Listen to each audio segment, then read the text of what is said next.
Anyways, clap. Hello, everyone. Welcome to third edition of Talking Aanthara. Nope. Second. Nope. Fourth. Yep. Fourth. Yep. There's no way. Yes. I was trying to remember. I was like, have we done two already? Anyways, Lorekeeper Cammy, everyone. The second one was after episode 27, and the third one was after episode 41. Guys, I know my 42. shit. I know stuff. Real. Welcome to the show where we talk all about this amazing campaign played by these lovely players, DM'd by this lovely man with a mustache. Say hi, Matt. Hello. Say hi, everyone. Hi. Oh. Hell yeah. Okay. We're gonna do this differently this time. Because it's been a long time since we have done a Talking Aanthara. And there's a lot of shit to cover. So, first off, I'm gonna have the DM give a review of everything that happened till now. Okay. As always. But I want you to do it. Oh God. As if No, don't do this to me. As if you're telling a story to 5-year-olds. Huh? Never mind, you can disregard that. You can do however you want to. Tell it as Edgeworth. How would Edgeworth say it? That would be amazing. Yeah, no. This is my one Friday to take off from accents, so heck all of you. You're so good at them. Did I get music in here? Did that work? Yes, you did. Okay, cool. All right. Oh gosh. Well, good thing that I totally prepared to do this. Not at all. All right. Last we left off was session 42. We are currently through session 72, I believe. Maybe 73? Anybody? I can check. So session 72. We have not started 73 yet. Although at the time of the release, actually no, by the time of this release we will be through 73, right, Brian? Because you'll hold it until we get them all. Okay. So yeah, the 73 is out. No, 72 is out. Good start. It was so good. Interestingly enough, it was very good. Annika, the player, Sam, the character, had just joined the campaign at that time. However, she was not in that Talking Aanthara because she had only been there for like literally 2 sessions. Sean was, because Edwin had been in it, had been in the campaign until just a few sessions earlier when Edwin left. So in that last Talking Aanthara, we talked about Edwin's departure, didn't talk much about Sam's arrival, and sadly, Annika can't be here today, which is actually why we're doing a Talking Aanthara. So hopefully we'll get Annika on for a Talking Aanthara at some point, so we can get Sam's ideas. But I do believe we have some of her that will show up at some point.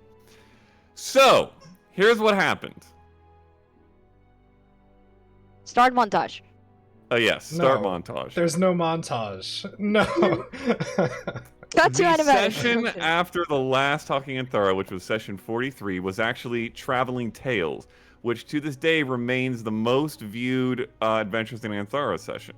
I don't know if that has anything to do with Talking Aanthara, but it is one of my favorites. It remains one of my favorites to this day because that was the session that I had everybody kind of mini DM a section of the session which covered a couple days of their journey in the mountains. So we got, or I guess maybe they didn't DM it, but they came up with the encounters that happened. So we got Eclipse's stealth class. We got the old Goliath village that they just discovered. We got the Geode Cave, which has left its mark in a couple of pieces of jewelry flitting around the party. We got the Waterfall Oasis, and we got the Copycat, all of which were super fun, and I very much enjoyed. Also, Edgeworth bathing for the first time. Now he's been doing that for like 6 sessions straight, somewhere in the Rosewood Estate.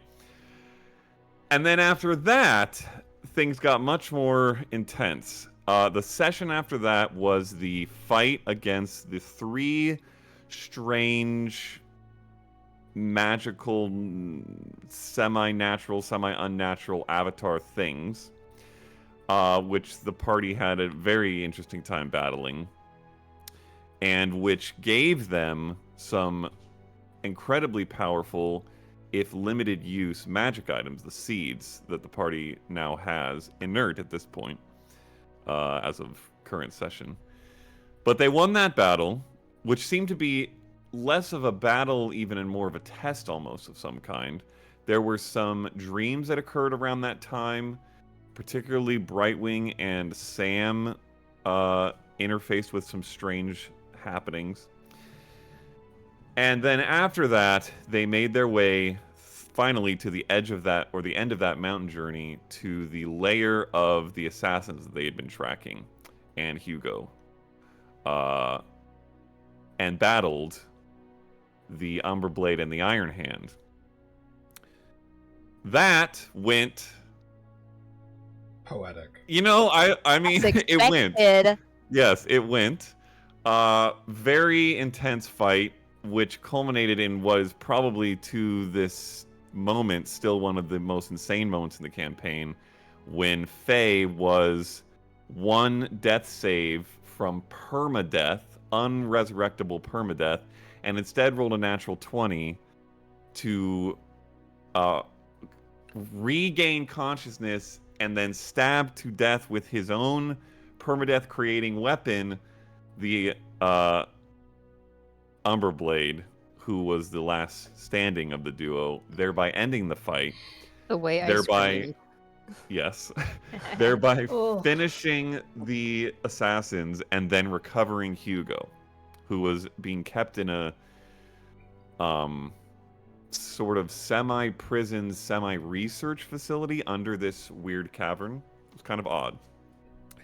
In recovering him, they discovered a lot of interesting research, which for the first time introduced the concept of the Elder Relics to the party, which has now become a point of interest for the mini sessions since. What else did you guys learn from that? Anything? The studies of magic and where it came from were of interest, apparently. They don't really, to this day, exactly know where that research was intended to go or whether it made it there. But they discovered it and have since been following the trails of those discoveries. We also say that dude that was there, the guy that was the guy who was working Kid. for them outside, the yeah, kid. Yeah. Who they sent, the party sent to Olea. Never heard from again. Well, he's alive, so you know. Yeah, well, it takes a while to get back. You don't know when he'll get there. After that, they made their way with Hugo down out of the mountains to the city of Hawkholm, where they met with Faye's brother, one of the mini brothers, Dane. Had some hot tub spa experiences, had some interesting conversations with a couple different people, met with some high-ranking persons in the archive there in Hawkholm,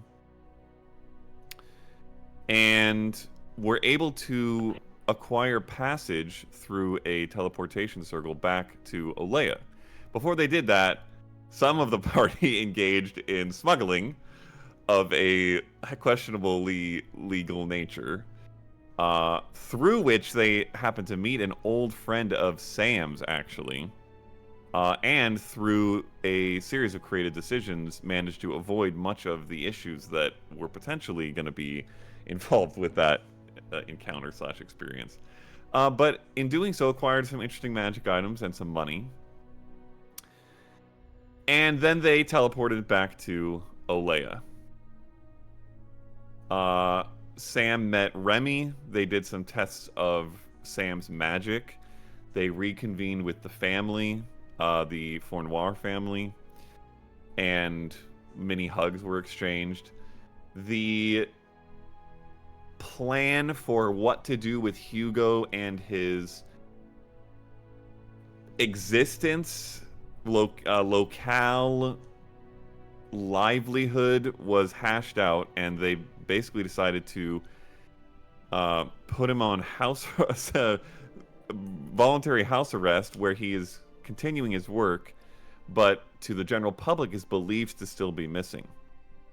And the party has been, particularly Eclipse, has been maintaining that facade for some time now, and has apparently maintained it quite well, as they've learned from recent encounters and conversations. And at the end of that time in Olea, they were forced to say goodbye to both Sam and Aedwin. Sam, because it came out through a conversation between her and one of her mentors in the web, her workplace, that she was under suspicion for the assassination of the political leaders, which the party believes quite confidently, after some speak with Deads, to have been actually the responsibility of the assassins who they just killed in the mountains. But nobody knows this, so Sam struck off on her own to attempt to find information and maybe begin to clear her name. And then Aedwin struck off on his own for reasons yet unknown to the party, because there was not much given in terms of explanation. He'd left a small letter and diddly dipped. So he went some way. We don't know exactly where. But the party determined the best next course of action would be to make their way back up to Ilmara.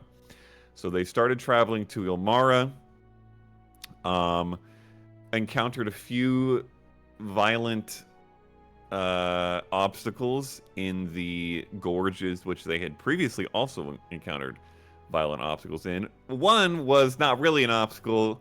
It was a giant purple worm that they one-shot without taking a single point of damage, after banishing it and setting up a horrific onslaught of attacks, including, I believe, 2 petals from the Calamity Rose. So that went swimmingly. The Knoll Toll, as the session is called, did not go as swimmingly. That was when a necromancer and his band of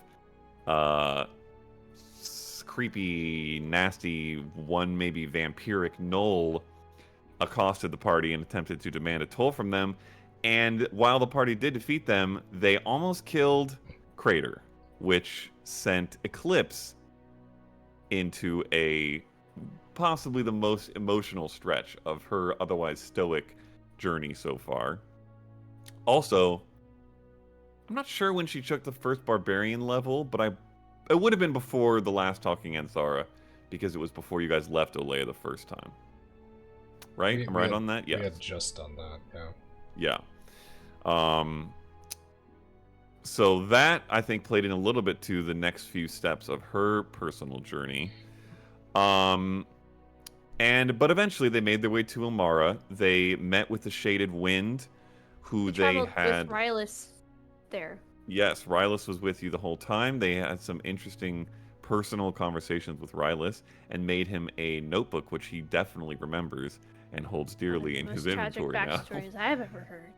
It was not the happiest. I think maybe that endeared Rylus a little bit to the party that was otherwise rather untrusting of him, but I'm not still sure how Nas feels about him. TBD. But they did make their way safely to Ilmara. They met with the Shaded Wind, under whose employ, I guess you could say, they had really been going after those assassins. Got paid, had the Speak with Dead conversation. Or did you speak with Dead on your own and then give them the report? That one. Okay, thank you. Gave them the report of what the Speak with Dead had unveiled. We gave them the head, though. Yes, you did give them the heads. Well, just the one. Gave the you... only one had a mouth. True. The other one was smashed to bits. They gave you, and didn't talk. They gave you a new potential job on a protection detail for an upcoming gala, the Radiance Gala, there in Ilmara. Not really positive on what the potential concern or threat was, just that there had been some reports of concerns, and that some additional protection was desired. And so the party agreed to consider that. And then they spent several days big chillin' in Ilmara. They hung out with Rafe. They got a job performing at the gala. At least Faye did.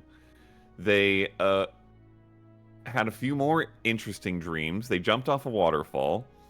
Faye and Brightwing and Eclipse had an interesting conversation, which then, whether by pre-plan of the wilds or not, led to a dream of Brightwings, which then led to a Wikana of some sort for Eclipse, which led her to a visionary choice in which she somewhat symbolically left behind the old job or the old life of protecting her home and struck out towards the unknown adventure of whatever it is that the party is headed towards now.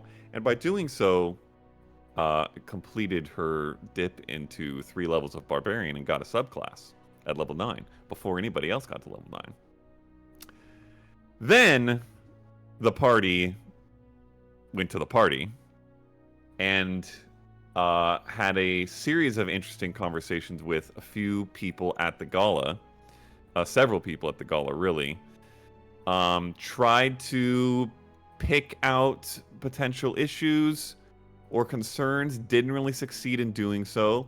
Did encounter Sam's ex-ish husband and in-laws, the Rourkes, and sort of crossed paths with them a bit, including by Naz's magical purview, giving them the impression that Sam was there at the gala, which caused a bit of a tizzy. They also had some conversations with Drycar Orion Marquez, the Drycar of Illusion, who was attending the gala and set to perform at it. And Brightwing got some interesting vibes off him. Not particularly related to the events of the gala, but other things, which I won't mention. No, I can mention them because the videos have caught up at this point. Okay. Right, Brian? I'm not wrong here? Okay. So, well, we'll get to that. This is full spoilers, like everything that we've done. Yeah, everything up to everything in real life. Kita! At some point over this adventure, since the last Talking Aanthara, I got a puppy. That also happened. That's in real life. Then the attack occurred at the gala during the Drycar's performance. A band of riflemen who purportedly had been hired on as guards as well actually ended up attacking with little seemingly direction or intent other than just wreaking havoc and violence. But the party, through a wild, no pun intended, collection of ideas, spells, attacks, thwarted what could have been a much more dangerous and deadly attack. And as a result, became a party of interest to various people, including the Ivory Guard and Deputy Chief, as it turns out, Reed O'Rourke, who had a conversation with them afterwards. And in the aftermath of that, the party then had another threat of potentially to follow, given to them by the wind, of a woman, an arcanist, it would seem, who had been researching the Elder Relics here in Ilmara, something that is not commonly done, and given its connection to what the party had uncovered with the assassins and Hugo in the mountains, was of interest. And so they began to pursue that. They met, right around that time, they had messaged Sam to get her butt to Ilmara, given the fact that her husband, who she had lost track of, was apparently here, also suggesting potentially that her kids might be here, which of course was her main goal and pursuit these last couple months. So she actually hopped on a Rosewood Rymex skyship from where she had been in Pirasir back to Ilmara. Upon landing, pretty much at the same time, the party had met a contact in the casino who they believed could lead them to this researching woman arcanist, whose name is Elena Meridian. So they all convened, and indeed, that person, played by Cammy, I'm not pointing in the right direction, over there somewhere, Natalia Breedlove, got them to the house of this woman where they set up a lovely plan to invite her to dinner and have a conversation. However, it would appear that she had no interest in said conversation, and or the band of thugs that were keeping eyes on her place ended up attacking. Well, yes, they ended up attacking. May or may not have been incited to do so by Brightwing's words in their minds. The party had a quick combat with them, killed one. True.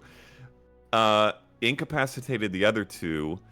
There was a close encounter with a panic in the street before Faye spun some insane spellcraft and charisma to convince everybody in the street that, in fact, nothing of any worry had happened and the guard had handled it completely, when in fact the guard was completely made up illusions, but no one knows that. Then they attempted to interrogate those thugs. That didn't go too well either. Fortunately, Nas had heard what he believed to be a sliding trapdoor sort of thing of some kind from inside the house before they were able to get in, and they located that. It led into a tunnel that led underground. They pursued what they believed to be potentially a fleeing Elena Meridian, encountered a series of nasty, undead, necromantic weirdness, which they battled, including a laboratory slash strange theater of weirdness. They don't really know exactly what was happening in there. And then deeper into the sewers, eventually, to a pocket, a room, from which Elena was attempting to teleport out. And the party was able to stop her, and after a brief conversation that I was shocked even happened, but by the roles and charisma of certain bards in the party, I should always expect, turned violent anyway, and the Arcanist ended up taking her own life at the risk of otherwise being incapacitated by the party and made to answer their questions and will, which she did not seem willing to do. Almost done. From there, disappointed and frustrated, they made their way back up, and in the last session,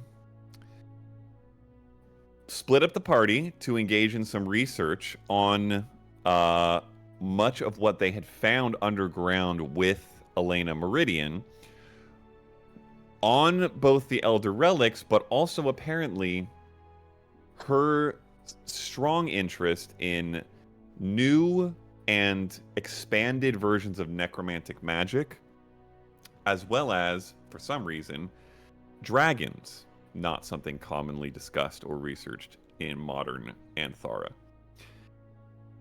And after the research, which went quite well and they learned quite a bit, they also had a dinner, which had been requested by the Drycar Orion Marquez, with said Drycar and his daughter, during which he asked quite a few probing questions, seemingly interested in the party and its pursuits, turned on to their involvement in things potentially by what happened at the gala. And through, again, a series of absurd roles and role play by the party, apparently got to a point with the Drycar that he was willing to set aside all pretense, normal Drycar of illusion pretense of illusionary form and secrecy, and at the very end of the session revealed both what I believe the party assumes to be his true form. Whether it is or not, we'll come to find out. He is the Drycar of illusion and dropped 2 forms to get to this form. And also revealed a 5th symbol. It's the 5th symbol you guys have encountered. 5th symbol of what has been a series of symbols that the party has frequently connected to all these events, which he bore, and which may or may not have sparked the intrigue of a certain player and her character, though amusingly enough, I don't think she realized it until after the session finished, so nobody knows about that yet.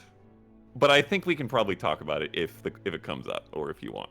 So I'm gonna have to see like what I have even talked about in game. That was very close to the chest. That is true. I actually can't remember, so maybe you'll have to ask the party as part of this Talking Aanthara what you have or haven't discussed in that regard. Okay. But thank heavens, that is the full recap. I'm going to shut up now. Cammy, back to you. Thank you, Matt. This has been all for today. No, I'm kidding. Did I miss anything important? Did anybody feel like I skipped anything? Brian Wayne got a boyfriend. Oh, thank you. Well, I don't know if it's official yet, but Brian Wayne certainly has a love interest. I'm gonna tell it as it is. No, yeah. I want to say she's got quite a lovely relationship with Faye's nephew, which I'm kind of excited to see where it goes. Mm-hmm. I don't think. Oh yeah, the interrogation. The interrogation, yes. True. Good one. Yep. I was gonna mention that and I forgot again. Just after the night where they pursued Elena Meridian underground, they had requested to be at the interrogation of one of the riflemen by the Ivory Guard. Rylus was able to get access to for Eclipse only. So Eclipse went with Rylus to this interrogation, and the Speak with Dead, which was then conducted by a cleric of one of these dead riflemen, resulted in very odd answers that included the fact that the Drycar Orion Marquez was potentially involved with, if not directly responsible for the hiring of the riflemen for this attack, along with potentially the inclusion of a tan-skinned Sildarian woman, which of course much of the party and potentially some of the other characters involved believed to be a hint at Sam. And much of that interrogation was also discussed with the Drycar in that dinner later that day. Thank you, Leah, for that reminder. That's pretty big. The garden, the tattoos, the casino, all that. We saw Sam's kids. Lots of fun side things. Oh, you scryed on Sam's kids. Yeah, so that you know them to be at least in alive. In shape, not in a cell somewhere. They look to be in a nice home. Where that home is, you're still not sure. Who the woman is that was with them, you're still not sure. But we don't know. We don't really know Sam's reaction to that yet. I don't know if that'll be part of any of the questions today. Maybe.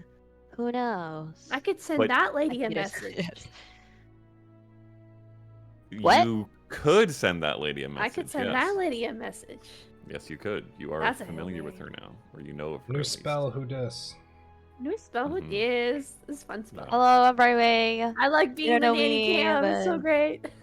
Yes, and to Brian's point, you guys visited the garden, which turned out to be not a garden as expected, but an orphanage created and maintained by the Rosewood kids, which was pretty fun and cute.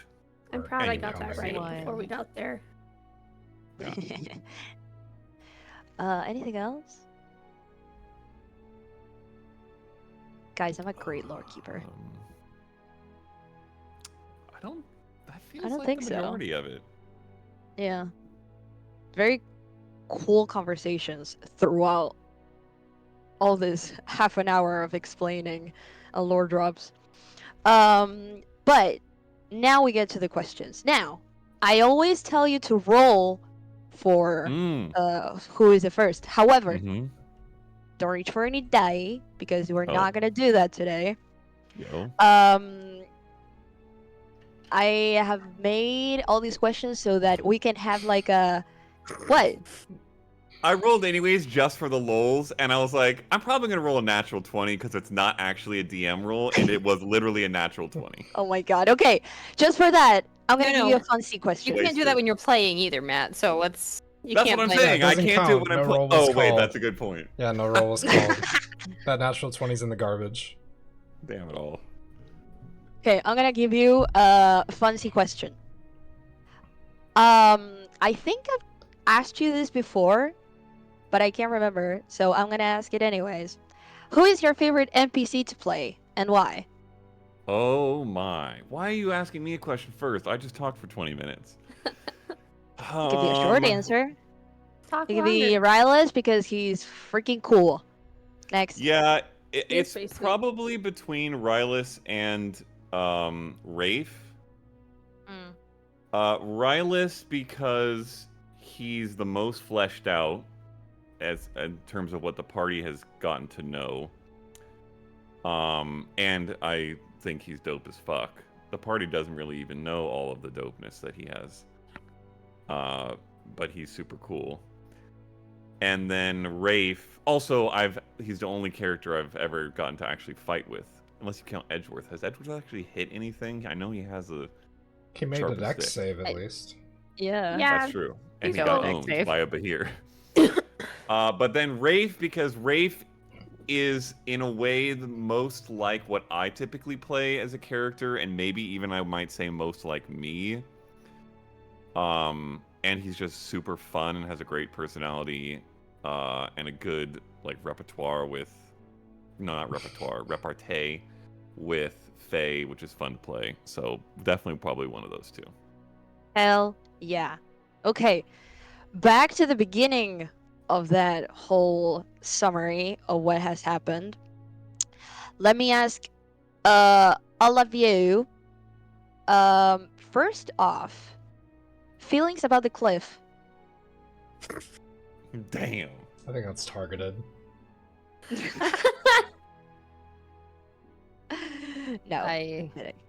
decline a comment. I mean, We it as a picked party my of Halloween Aanthara would costume, so I The was cliff happy is with just that. True. such a joke True. now. Like it's Yeah. just like, oh come on, guys, it's not like this is a cliff. Like It's like- it was that momentous that it is now the basis of comparison for like Yeah. difficult things to do. Mhm. Yeah, true. Yeah, that was that's funny. I forgot that you dressed up as that for Halloween. Jesus Mhm. Christ. Anyway, Let's come back again. y'all encountered a lovely lady walking through the mountains who gave you like a kind of a tarot read. Oh yeah, Yeah. Shoshana. Roshana. How did you feel about that? Do you feel like your characters I don't know, found something in what she said that they could hold on to? Do you think they were like, okay, sure, that may happen?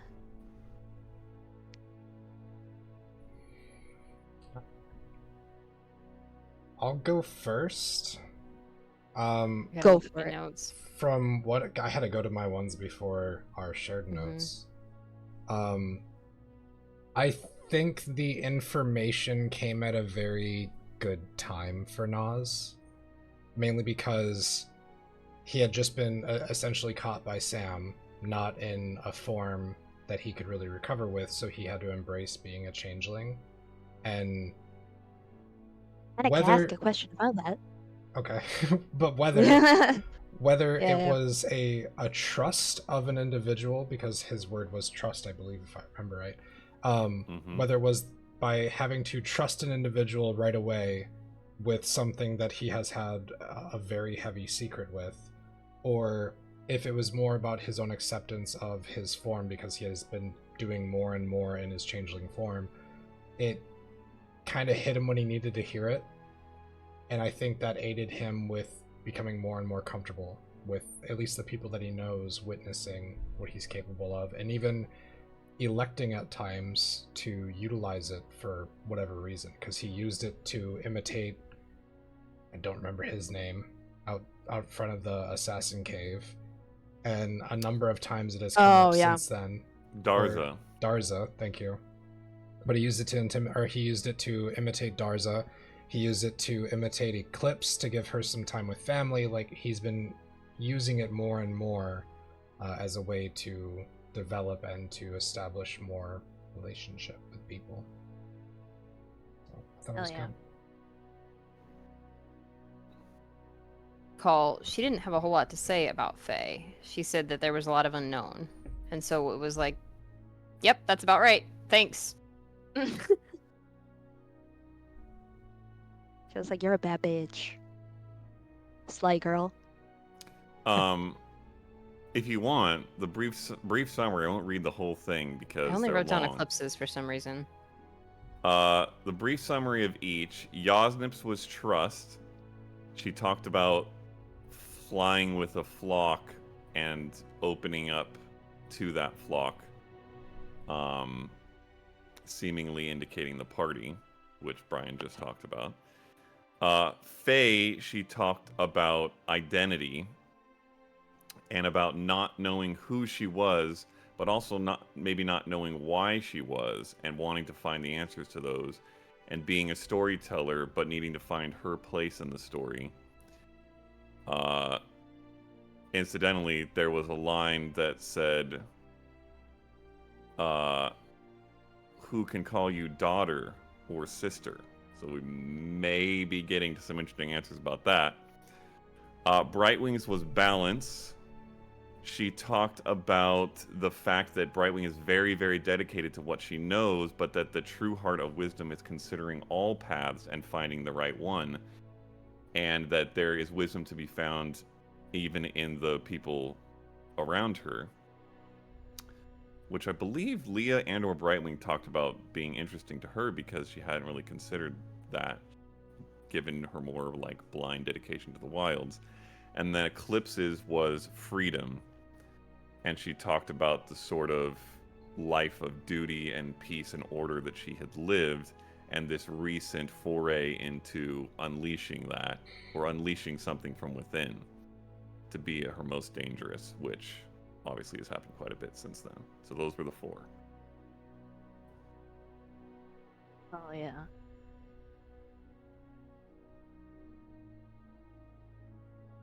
I think I did talk about it after that, but it's been a long time since that perspective.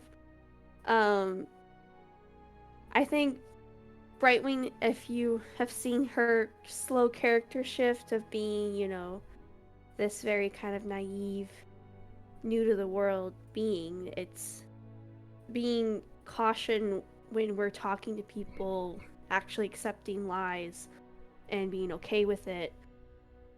Suggesting her own lie last game about deceiving, and it's that shift of one tradition is good, and it's good to go where your roots are, but it's also you have to grow in different ways, and like true nature things, you can't plant the same thing in the same soil. You have to rotate it out for it to fully like flourish and grow. And I think that's what Brightwing's starting to do. And then talking to Shoshana gave her inspiration to, look at more of a divination point of view and try to really see the future in her own ways. And if the audience hasn't picked up on it, Brightwing has been picking up little things here and there and is making her own little ritual bag. I don't think I've fully updated the one in D&D Beyond, but I think I have 7. Dang. I think we have 7. That would have been my guess would have been lower, but if that's true, I think it's either 5 or 7. Not 6. Not Heck 6. you 6. Heck you 6. One of them, being a very significant one, was the pebble that she first picked up after the cliff. Mm-hmm. And I think that, even though we make it as a joke, but for Brightwing, in reality, one of her biggest, criticisms of herself is that, and a criticism of her people, is that she is a useless bird. Birds fly, she can't fly, so what's the point of this, gift? And this was for instance, where if I could fly, this would have been no problem, but instead I can't do this and I'm weak.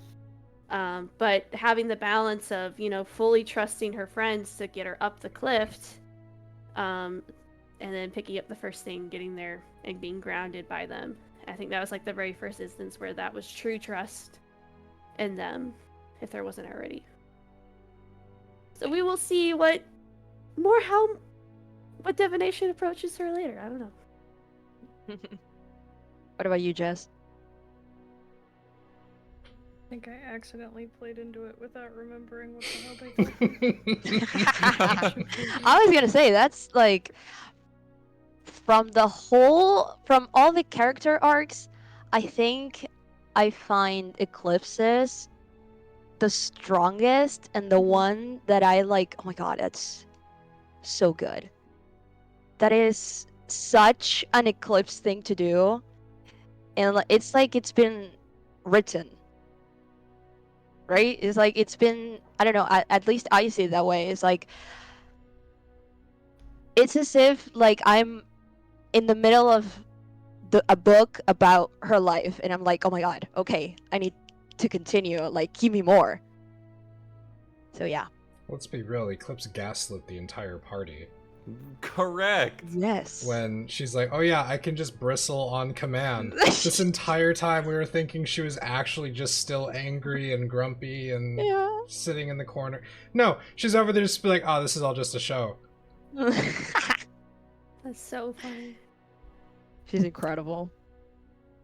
I will throw up to that, by the way. It's probably worth noting, I think that Eclipse has had the largest chunk of not only her story and growth, but just interaction with her world, because a whole mini arc was really about her dad and getting him back, and the journey that she went on internally while she went on that journey externally. So I think that probably plays in a lot to what you're saying about how strong her path has been so far. And whereas there are probably some things coming like that for other characters that have not hit it yet, it may or may not be the case that Faye's getting somewhere into the meat of that right now, given how much of what she's been looking for has been to do with her parents, even from the very start, and the potential that maybe there's some answers to that on the horizon. I think that's DM speak for yes, he is your dad. I'm just saying what you guys think. Yeah. I don't know. I feel this might be a one of many layers of illusion. He's still got more underneath. I'm playing dumb. I don't know. I think Eclipse hits home, or hits close to home for me, because she's a big sister. And me being a big sister, being like, oh, okay, I need to, if my brother is not doing something, or I need to take care of this and take care of that, and do this that my brother didn't do, so that my parents are of sound mind. And with in her, we kinda having that crossroads, or this split in the road, being like, okay, home or unknown. And I think that is, I don't know. I liked it. I felt represented. So hell yeah. It felt, I haven't really said this, but I loved, I mean, Brightwing loved doing the Wakana for Eclipse, but in a way, Brightwing is also given, like, the call that her people have to protect the wilds, a.o.k. like the world around us, to Eclipse with this her call, and that also, like, in turns, like, choosing, like, the greater good versus just the home that you're from, and that's kind of in turn with that, which was really cool.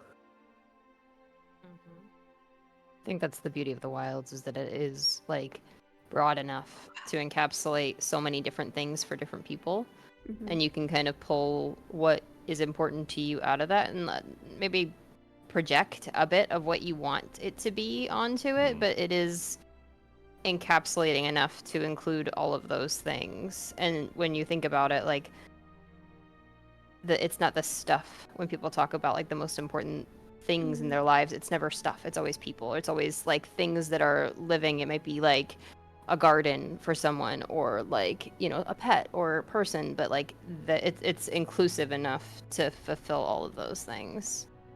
So I can see, you know, down the road, I'm interested to see what everyone's relationship with the wilds is, because as we're studying deities and things like that, and we just did this big deep dive into, like, the gods and all that kind of stuff, and we're wondering where the wilds fit into this, I'm interested to see what everyone's perspective on the wilds shifts to, and, like, kind of, and how it's molded by this research and stuff that we've done. Yeah. Hell yeah. I love the wilds. It's such a limbo of an entity that it's just like, okay, sure. It is what it is. And I like that it's related to nature. I don't know. I just feel like it's really cool. I'm not just saying that because my wife is playing Brightwing. Real. Tune in to Talking Aanthara really session 8 where Cammy goes, fuck the wilds, okay? Oh my god, I would love that.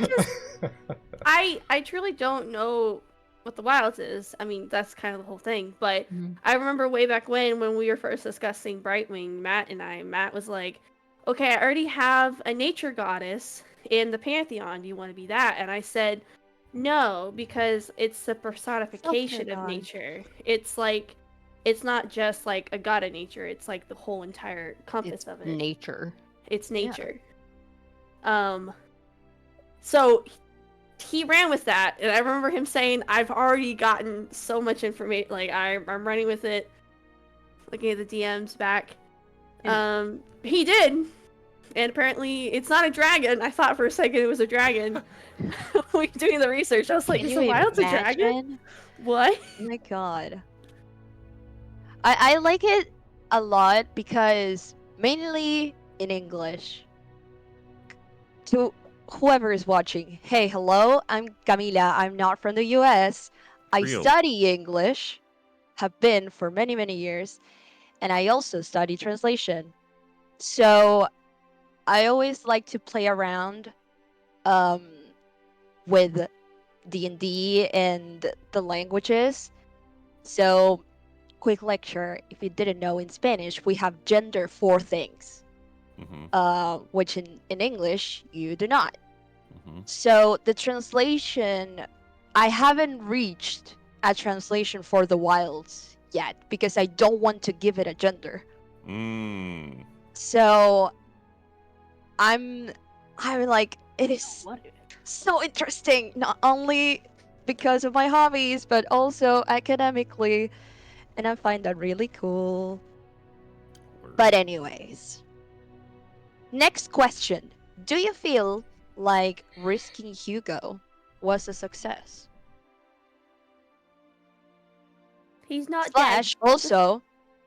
Also, do you feel like hiding Hugo was a success? Rescuing, yes. Hiding, I think. Don't know. So far, so good? So far, so good, I guess, is the best. But to be fair, we haven't checked in a little bit. so we should probably do that. To be fair, the last like 11 games have been a week. That's true. Correct. True. But a lot can happen in a week. Mm-hmm. I think Hugo's the third quarter pivot in who's gonna come and give us something amazing a bit later. And then whatever that lady's name is, I don't remember her name, but she's gonna show up somewhere and she's gonna Deus Ex Machina some shit, and it'll be amazing. Incidentally, fighter. Oh, Yeah. Like the his bodyguard. assassin fighter bodyguard dude. Mhm. I don't trust her. I got her name somewhere. Saying it right now. Incidentally, Megan, the last 14 sessions have been a week, and thank you. The one tonight might, or the next one, given how long you guys might talk at night, could end up being still in the same 1 week span. So, yeah, it's been a lot. That's so funny. It's been a heavy week. Mm-hmm. Talking about that, Megan. At some point, Sam revealed that she met an Asmar at some point. How did she feel? How did Faye feel about that? Was the woman that she discussed an Aasimar, or did she just remind I can't remember. Faye of, like, did Faye remind her of her? I don't know that it was ever, like, flat out said that she was an Aasimar. I don't remember Ariana. what she said either. It's typically the case that it's hard to tell, mostly with Aasimars, unless you know or you see them do something Aasimar-ish. So I don't know if she said anything about that to you, but to Cammy's point, she did say that you reminded her of a woman that she had met in her past. I think Faye is so afraid to hope for any kind of an outcome because she's got this like inherent desire to want to know where she comes from and why, but is also terrified of it coming across as a disrespect to the people that raised her, and so trying to find this balance of, you will never not be my family, but I need answers, because I am like, and before, it was honestly up until she figured out about like her Aasimar heritage, and like even figured out why Aasimars can be, that's like the dark side of that. And then realizing like what could have happened to make that happen, and then being like, oh my god, are these people okay? Like, are you dead? Like, are you good? But then still not being insulting to the people that took care of her for the last 20 years. I find it very interesting that we're potentially meeting a family member of your biological family, if so, before we meet your parents. Which is the parents are complicated. It's really I don't know. I didn't really give them much because I didn't anticipate like interacting with them a whole lot. Mm-hmm. And I think they're more of like the means to an end, but the relationships were with the boys, and honestly, they're the ones that kind of raised her. So I think you see more of that, and it's like this weird, not apparent relationship that she's got with them. Not a, sibling, but the age gap is insane, so. Yeah. Talking about Sam, even though we do not have her tonight, I still asked Annika some questions, some cues. And her answers were very, very beautiful and very, very funny. The first question that I asked, because it's on everybody's mind, at least it's in mine, was what were Sam's first impressions of the party? Because she was introduced during a fight, right? That is correct, yes. A fight that went horribly for me. Yes. So she knocked me out of my chair in her first hour in the game. Yes. Oh my god, I remember that. When she cast shield Like, you were gonna hit the one that, yeah. Oh god, that's so I great. finally hit, and then she cast shield. Shield. So, Brian, whenever you want to, or you would like to. I'm gonna have to open the stream. Oh my gosh, what is that? Impressions of the party. Well, there was obviously a baseline understanding that this was a business sort of thing, like coworker temporarily towards a similar goal. And obviously she felt that sort of like she was using them in a way, even though it was a two-way street. Sam was gonna help them in exchange for information for her. She wasn't expecting the party to help her after that. And she felt a little bit guilty about that.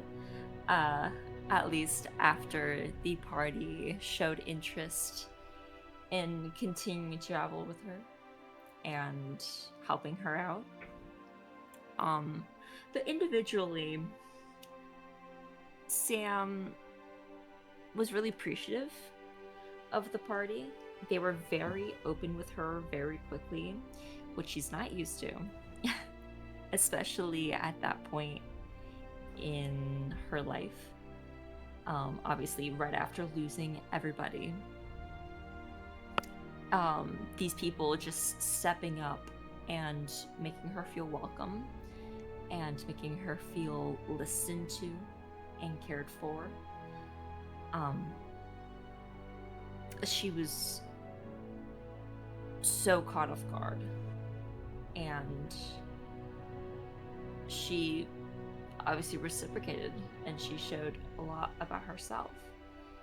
And that trust with people she barely knew sort of shifted her outlook on a lot of stuff. But that's beyond the scope of the question. Individually, amongst the party members,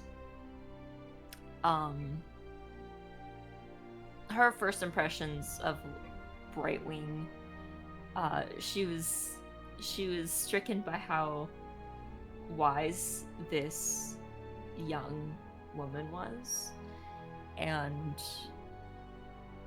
sort of riding on the fact that she's younger, Sam felt very responsible for Brightwing, like in a motherly way, like protecting her. She wanted Brightwing to be safe. If amongst the party members, if Brightwing were to get hurt, Sam would have the most, I guess, violent reaction. And she doesn't mean to, look down on her age or make her feel lesser because she's younger. It's just that instinct that she has. For Eclipse, she felt sort of indebted, or like she had a duty to reunite Hugo and Eclipse and the rest of their family. For obvious reasons, that sort of a lost family thing hit very close to home. So she really wanted Eclipse to thrive, and she really wanted to get this done for her. And at a more selfish level, she knew helping Eclipse would help her, because she was hoping that there would be that symbiotic, or like that understanding of, I helped you, you helped me, sort of deal. Although it goes much beyond that now. Nas and Faye were on a similar level of being a bit older, not by much, but like in their demeanor, and they treated Sam like an equal. We shot the shit, and we shared a pipe, and they really showed this, just this friendship, not like in a mentor way, or like Brightwing giving her wisdom, or Eclipse being much more reserved.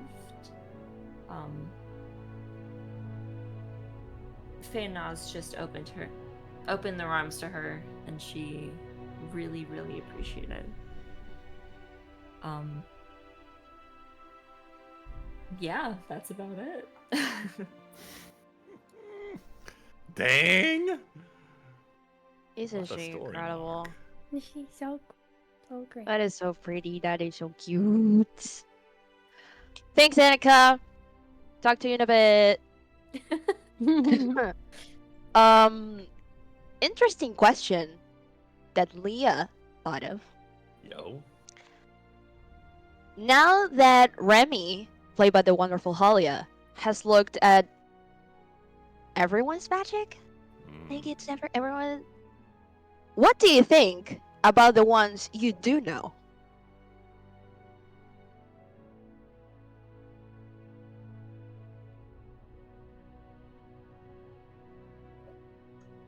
I think it's like it's hard to describe, like, because we don't have that concept in our world, like we don't have that like magic identity, but like the things that we do have are like our genetic code and our fingerprints that are so ingrained into like who we are, and like that are now like used today to like solve crimes and to, you know, do genetically modified people, and help like cure diseases because of how integrated our body is and how we're made up. It's funny to kind of see that integrated into D&D in this way by seeing it like a visual, like I always thought of it as like how you hear, like what I saw it as is how you hear music, and like how each individual person hears it differently, and that's what Remy kind of did it, even though what was the joke? It was, what's it called? Oh, it was a joke. The thing, I just forget it. Oh, the radioactive? The radio. Oh, it was something about radioactive. I can't remember. It was a good pun. It was a good pun, what she called it. But I thought, like, Kali is so smart in that line of thinking and, like, visually, like, telling. Like, she does a really good job of showing and not telling, even though it's D&D where you have to tell, but it's still, like, showing in the sense of, like, theater of the mind. So I felt that was it was such a great way to see people's personalities without seeing people's personalities. Just as, like, so much of how, like, a brain scan or a thumbprint can show so much about a person and reading them just the same way. I think it also adds to the fact of this campaign has a lot of focus on magic, and this gives it some sort of a observable power or being to where it's almost its own kind of entity. Because so often you see somebody cast a spell and you see the spell and you think the spell is magic, you don't think about what the magic is when it is not being channeled or utilized. And I really do like it because now that I've read a little bit of the book from what Megan recommended is what the Wheel of Time, and it kind of gives that same perspective where it is something that doesn't necessarily breathe, but it is something that exists and is alive and moves and has its own triggering effects and does all of this stuff, and we're just channeling it. And that enticement is always there, there's always people that are going to want to use it, and there's people that want access to it, and it creates this whole plot line of potential, which, being around a campaign where children are being abducted, there's the study of people trying to get access to magic, having it be something that almost feels tangible was a very good way to have that come to light. But I think each individual one was, like Leo was saying, a unique fingerprint, and I think it was a lot of the aha and the oh for the individual, because they know the references, but maybe not everybody else does yet. Yeah. Anyone else would like to answer? Okay, take that as a no. Eclipse Matthew. read a good comic book the whole time. Dude, I want that comic book. Real. We all want that comic book. Somebody write it and illustrate it. I don't have time. Right. Question for you, Matthew, that I Yes. forgot to ask because it was so far down in my notes that I forgot I had it. During the chase between the party and the assassins, how far behind was the party to the assassins?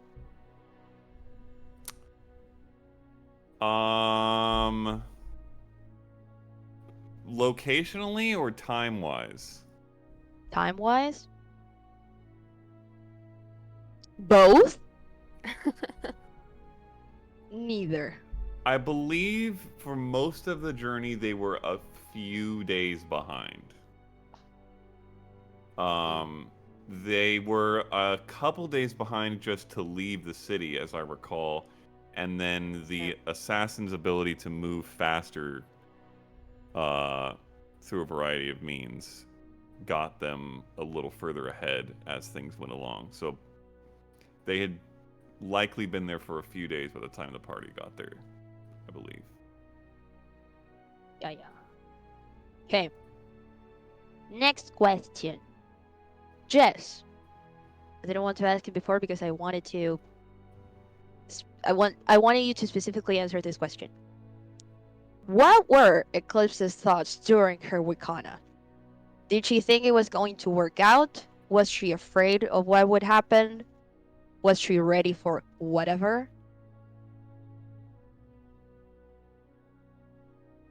It's interesting because that whole thing was something I actually asked Matt about because we were talking about where the hell Eclipse was going to end up, because I never really wanted to play a barbarian that wasn't really in the books. It was more of a joke.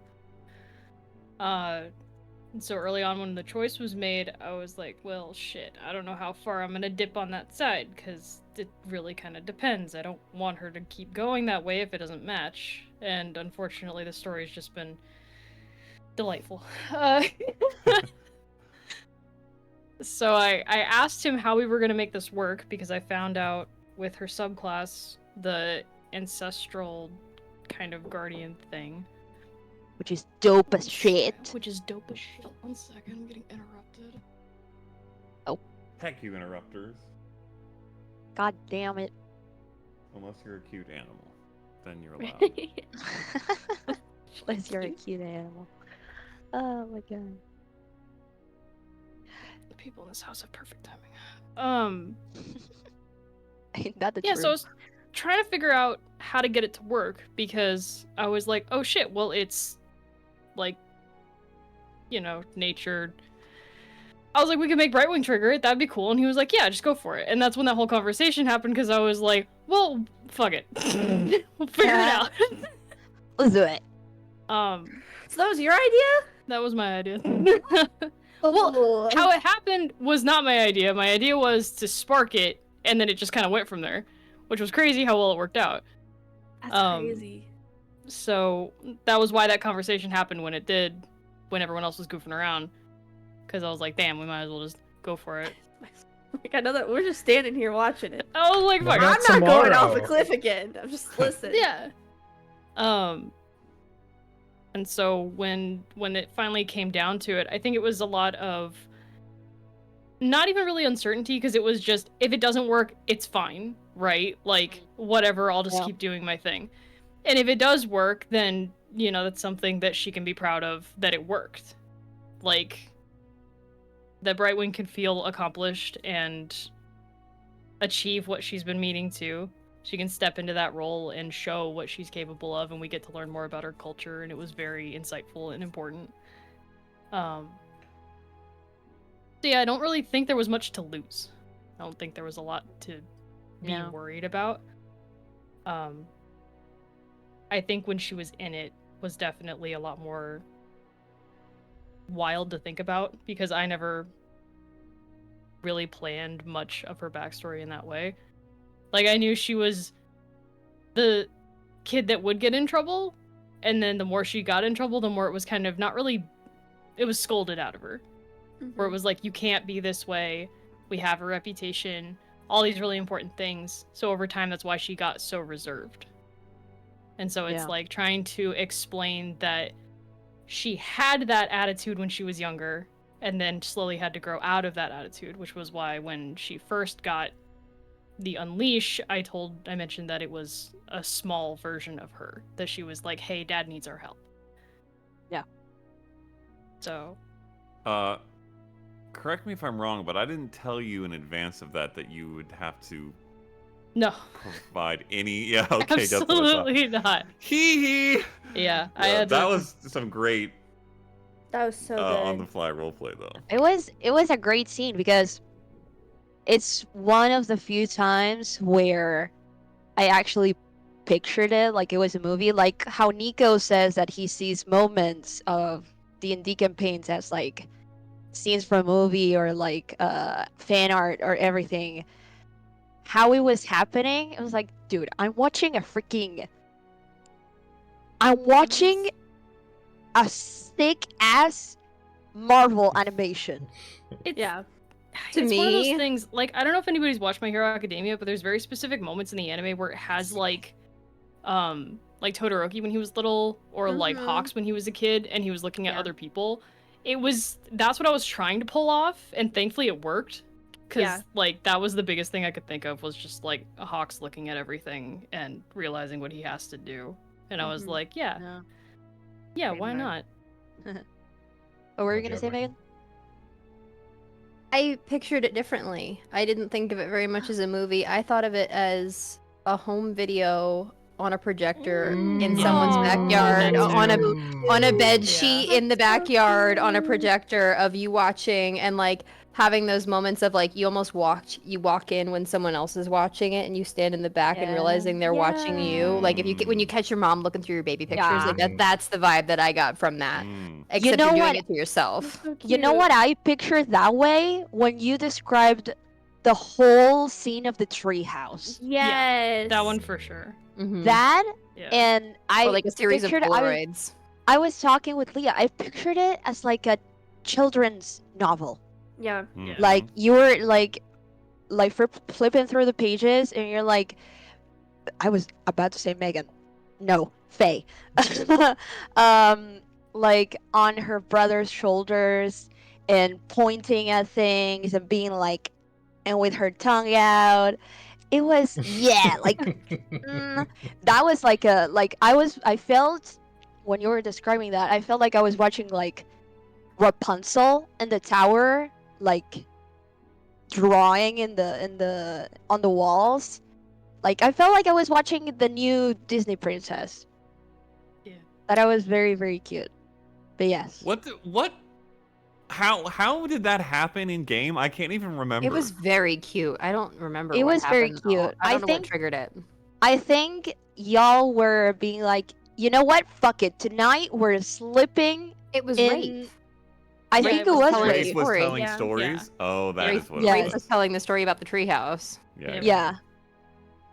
Oh, it was very, very cute.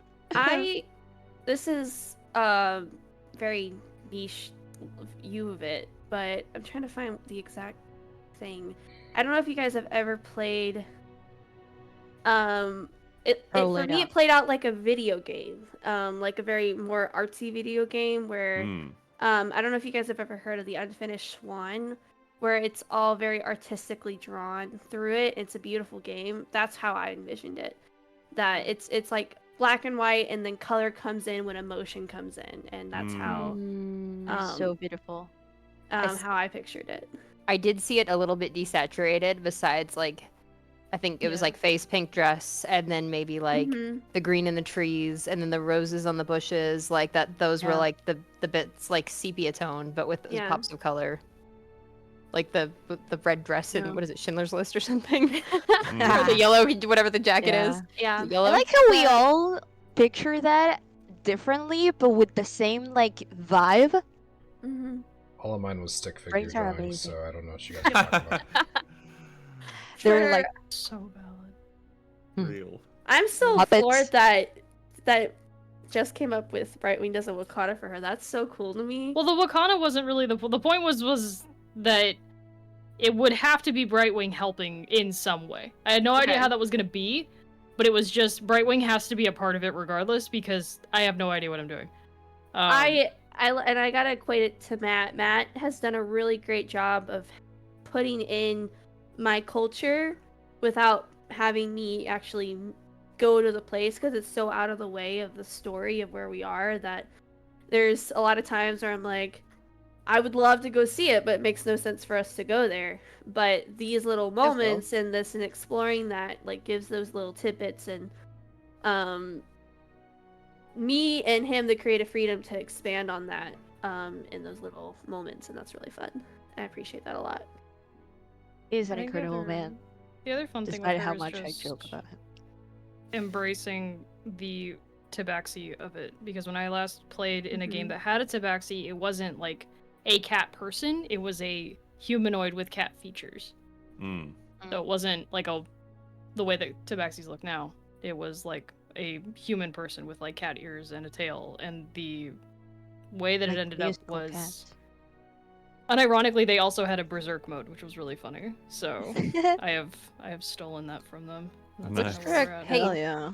On that note, I'm trying to think of the art. What direction, like, man, what is the physiology of tabaxis? Like, do they have the backwards knees like Knowles? Yeah, that's how she is in the art. Is it? Yeah. Okay. For her specifically, I think that's how it is in this. Yeah. This specific instance, and I think in 5e in general, but 4e had a little more liberties, so it was like, cool, we'll just do that. So, Hell yeah. it was a lot easier to hide. It's not as easy to hide with this one. Yeah. Moving on, everyone. Question for all of y'all. Do you trust the Ivory Guard? No. Moving on. No. So that, Yikes. I think it's interesting for Eclipse. I think that it started with yes, but I think after what happened with her dad, it turned into no because of their incompetence the first time. And I think it getting reiterated at the party was important because then she could be like, oh, so you're just useless is what I'm seeing. Like, you're just, and then you're in the pocket of somebody. Now it makes sense. You're it's just the an bureaucracy asshole. of it all. Yeah. So like it's... with that though, just to pile on, because I love conspiracy, especially when it involves having Eclipse go down another possible train of thought. That's great. With the recent events that have come up, the Ivory Guard knows about your dad. Do they? They know he's missing. There. Not all of them. One of we them specifically made sure they weren't there. One of them was in the teleportation room. One of them knows. Technically, they may all know. Do we trust that inspector enough that the rest doesn't know? If someone who has like access to information like a dry car still fully believes, like, and we believe that he believes that he is still missing. Yeah. Well, I didn't roll that's a well good on that point. insight check, so maybe But it was Kovac, right? Kovac was there. What I I remember, we were incredibly thorough. We made sure that they were the only ones that knew. And it wasn't even to that extent because he was invisible the whole time. He was not seen, not witnessed, nothing happened. I thought he was invisible after we got there. From my recollection, he was visible and then we made him invisible. Before we left the teleportation room. Before we left the room, so Kovac saw him. Yeah. But I'm pretty sure that was the only person, because we were incredibly thorough. Yeah. Like, I think it's don't the think same that would've thing as gotten away like with if you that. ever see like a cop show that there's always dirty cops in the whole span of it, but that's just kind of how it works. the main of it, like what's frustrating about it is the red tape that they have to follow and the avenues, but there's going to be good cops no matter what. But there's also going to be bad cops too. Yeah. I think it boils down to like weaponized incompetence. Yeah. And them knowing, like, everyone has this opinion of the Ivory Guard of, oh, everything takes a while, and so they're like, yeah, don't you know everything takes a while, sits back and doesn't do anything, you know, stuff like that, or bungs things up on purpose so that, like, well, we did our best, I don't know what else you want, kind of like, no, you didn't. Stop it. It's like the food pickup scene in Fifth Element where they get a call about somebody going really crazy and they're just getting McDonald's. And then he flies right past. He goes, I'm definitely too thirsty. And then he goes right past him. That's when he starts chasing. There's also this, like, mentality, that's the phenomenon of the bystander effect. Like, you're just thinking that someone else is going to take care of it, and you don't have to worry about it. Well, and it's the idea, too, that, like, a person, I can't remember who said this, a person is smart. A person is able to problem solve. People are not smart. People, and so when you talk one-on-one with a guard, they may be someone that, like, seems to have, like, they may have a modicum of give a shit, and they may have, like, a little bit of something going on upstairs, but when you get them all in a group, the intelligence level just drops, and, like, the ability to get stuff done drops in bigger groups like that. That's true for us too.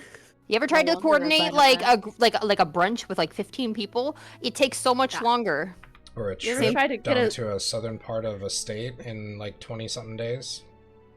Or get a worm, cut a worm out of a thing. I mean, that's... True. I will say, just briefly to that conversation, I think that it can sometimes be the case when you imagine like a D&D world and D&D factions, that a group like this or a faction like this, the instinct might be to think of them as like these very competent, Spartan-like almost, like super well-structured warriors, because they are warriors in a D&D campaign. And when you make warriors in a D&D campaign, they're supposed to be like good at what they do. But in reality, in the world, like, even if you compare them to the FBI or the CIA, like, there's all kinds of incompetence going on. Don't listen to me. I'm not. You're great. I didn't say it. But like, there's tons of bureaucracy in those places, and there's tons of incompetent people who end up causing all kinds of issues in those kinds of places. And when it really boils down to it, like, they probably do a good job at some things that they're supposed to do, but there's a lot of whack stuff going on in the world right now. It's just, yeah, and it's funny, we, like, art reflects life, and sometimes life reflects art, and we had that recent thing that happened in the United States, and I'm not going to say it because I don't want to think, but that's a reflection of, like, a competency of very professional people that, you know, something happened that everyone could tell that, like, could have been stopped if all this other stuff. So that's kind of crazy too. I think the important thing is we didn't really before, and then now that we have to deal with the deputy chief being our #1 problem, we definitely don't. Like, there's no way, knowing that someone like that is in that high of power, that there's any way to trust them. Even if there are, like, decent people mixed in. It's like, no. The deputy chief is someone's top problem. I don't know if it's all of ours. It's me surprised. I will say that I'm going to give an answer to a question that wasn't asked. One of the most interesting things of this campaign so far is how devoted and blindly trusting the whole of the Twilight Heralds are with Sam and everything that she's involved in. Like, she shows up on some wanted stuff. Oh, we don't know where you were at that time, but we totally trust that you weren't involved. We know that your husband's this horrible guy who stole your kids. We have he's some verification though, because we know that she came in on a ship that was routed from the location that she said that she was in. We at least know that much. You know where she was on the most recent, week, but back 3 months ago when stuff went down, you don't know where she was. True. She has. You've talked with her ex/not technically legally ex-husband, and like. This could not even be her kids. We don't know. If you didn't know, well, I saw them. They look like her. If you didn't know Sam and what she had said of him, I don't think you guys. Maybe you tell me otherwise, but I don't think you guys would have any qualms or concerns about him, or like his involvement in things. I think maybe it's a sense of solidarity, considering 60% of this group has been on wanted posters at different points. True.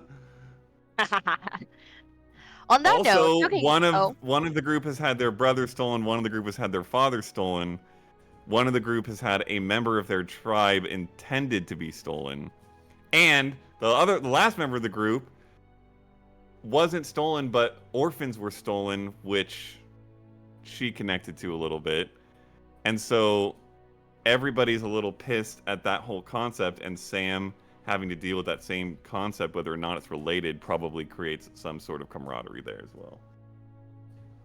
I'm gonna preface this one because it's a little bit more spicy as well. This is a joke, but look at how child abduction brings everybody together. Together. True. Yeah, it's true. No. That's good.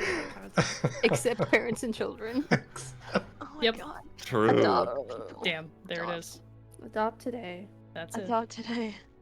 On that note, talking about Sam and her the strange, weird, and spy-delicious actions, I asked Annika that Sam kind of ruined her connections to the web due to a bad roll.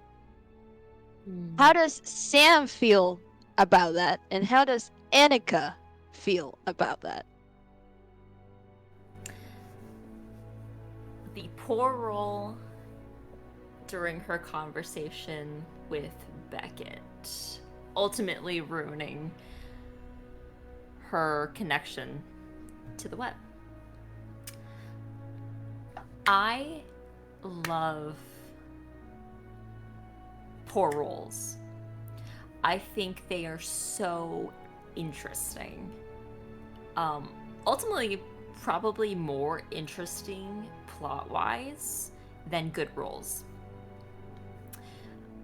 In this instant, from Sam's perspective, this was a huge fumble that she couldn't convince somebody she thought trusted her, ruining her connection to so much information, and ultimately severing one of the very few remaining allies that she has in Kathos. It was a huge hit to Sam. And she doesn't know what else she could have done. And she doesn't know if her connection to the web will be the same again.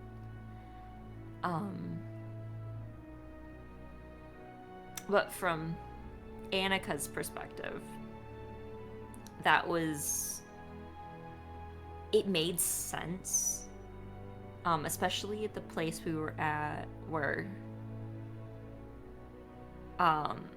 Sam had the potential of leaving.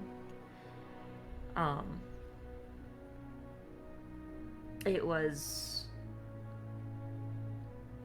obviously, in the moment, I like rolling good, but it made this so much more interesting. It upped the difficulty for Sam, and the party not having wide-reaching connection like that and having those allies. But it was like the cherry on top for Sam's spiral into loneliness, into, anger and sadness, repressing or reverting back in on the chaos,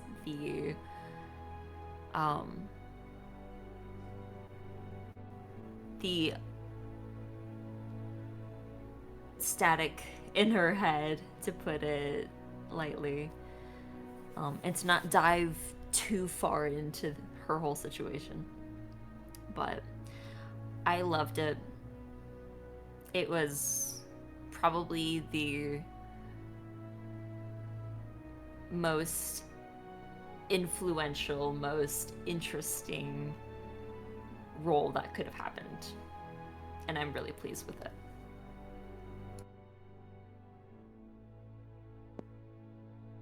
I love hearing her talk. It's very smooth. Well, I like failure. I don't know why I phrased it that way, but I like when in big situations you fail. More so in D&D, it leads to interesting consequences. But on a very on a lighter note, all of you got tattoos this arc. Whoop whoop, we love tattoos. If you, the players, got a tattoo about Aanthara, what would it be? Ooh-wee. There's a few tattoos in this group.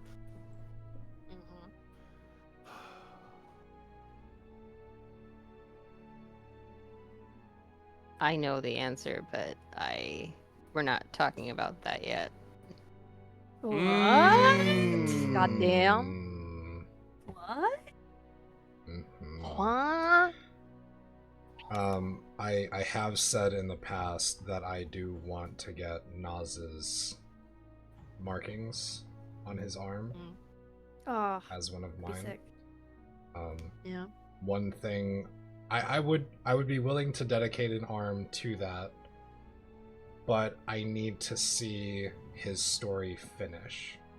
So it's one of those things for me where I need to wait, and that may be like a celebration of a story. Yeah. So yeah, that's a really good point that I would definitely echo. That's a future one. I'd hate to get like one of the symbols on like his blade, and it turns out to be some racial slur or something. Yeah. Like I don't want that. God damn it! I know mine, so I'll just say it. I think I would want to get down my calf, or maybe it would have to go up a little, like onto the thigh, depending on how big I wanted each one.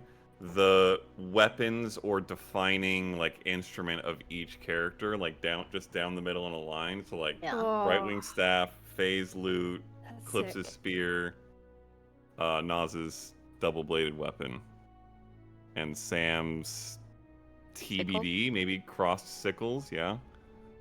Nice. She just got those, so we'll see where it ends. But that's kind of like the logo, kind of. Mm-hmm.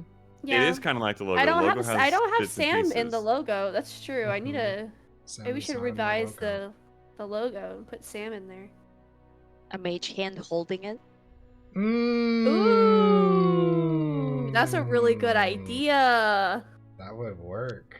I'm filled with good ideas, Leah. I should know this by now. Well, yeah, I guess the obvious one is the logo. Yeah. I think I would get Eclipse's spear with like vines entangled on it to represent my two favorite characters. Yo. Brightwing's hard because she has the legit tattoos that she has. But I feel like if it was something gonna be about Brightwing, I don't know if there's something significant yet to pick from her. I feel like I'm gonna go off Brian, and I think there's something maybe further down the line, or something that's been happening that I don't know yet that will have a greater impact later. Like, I think the obvious thing, a feather, but I feel like there's something. It's easy. Like that. That feels easy. too easy. That is easy. Yeah, you know what I mean. Brightwing has been a passion project for me, versus the other characters that I've got the opportunity to play and pleasure to play. But in terms of everything else, she has truly been a character that I have built from the ground up with my own two hands in terms of backstory and flavor and everything. So I would, if I were to get a tattoo, which I don't have any, I would want it to be something really meaningful, to put the same passion that I put into her to be permanently there. Oh yeah. I will say, if there's ever, at the end culmination of all of this, a group tattoo, I would not be entirely against it. I'll somewhere on the left arm. I'm cool with that. Oh yeah. Yeah, it's naturally. Megan's got you. Mine I'm would be out on over there. the left arm. You guys can put it wherever you want. I don't care. But Okay. my left arm is dedicated to it can't memories just and look. stories. It can't so- be like Critical Role looks like Gmail. You have to Oh my god. make all better than Correct. that. that Although Make it that look would better be than funny. that. would be funny though. What about you, Jess?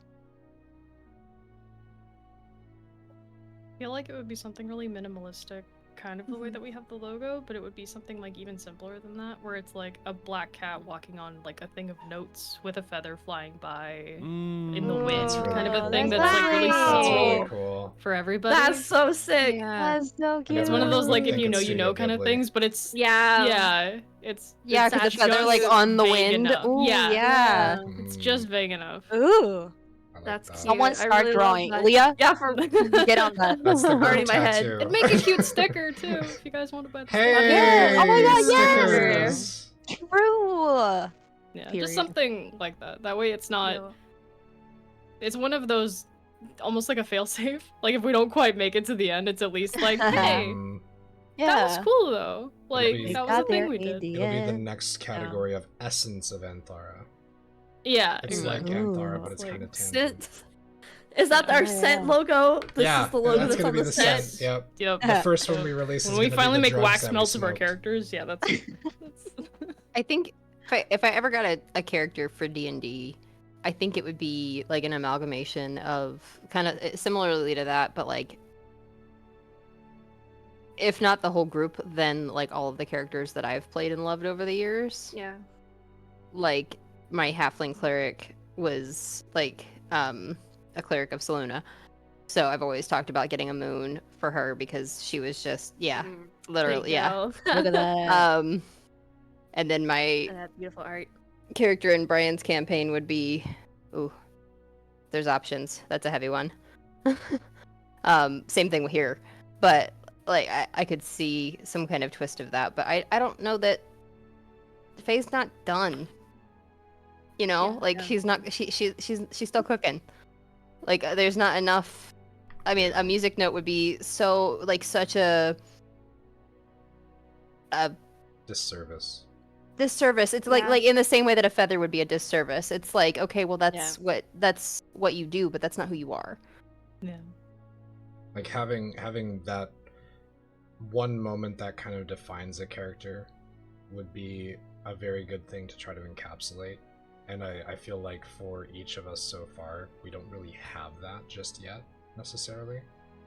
And it comes from the way that a lot of people talk about stuff. Like, for example, my Tuesday game, Spobby, he had one character-defining moment recently, which was to essentially stop this localized explosive from going off by doing something stupid. And he accomplished it with a giant rat that he pulled out of a gray bag of tricks.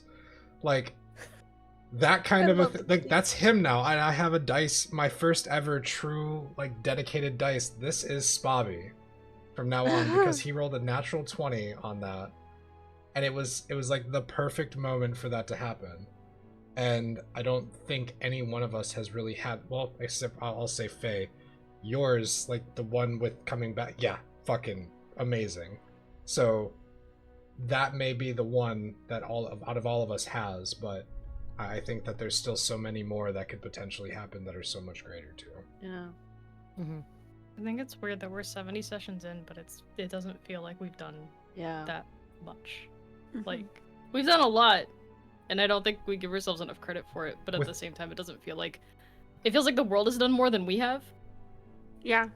So This it's time, like, 5 years from now, we'll have something that we did right. yeah, right. Yeah. like, these Yeah, are for real. so, Yeah. so hard to answer. You're barely 3 months in, so Yeah, it's Which is crazy. wild how much That is time we insane. spend on the same day in this session, this campaign. Love that.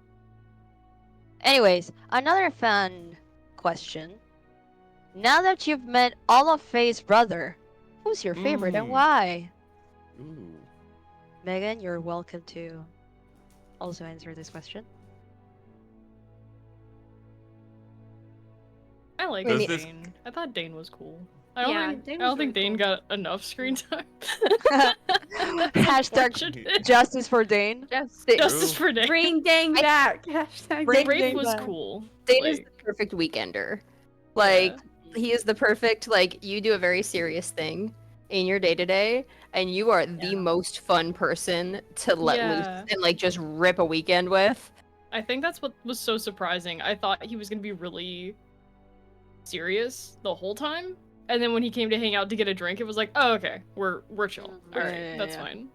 Then, like, Rafe, we knew what to expect with Rafe. I think that's what made it so different. Like, it was like, yes, we finally get to meet Rafe, and we finally get to do the stupid shit we've been expecting to do with him. So there wasn't really much to be surprised about. But yeah, I think Dane was definitely like, oh, okay. Yeah. Chill, you're cool. Not what I expected in any way. That's awesome. Yeah. I think have a the favorite, Megan? the older two are pretty predictable.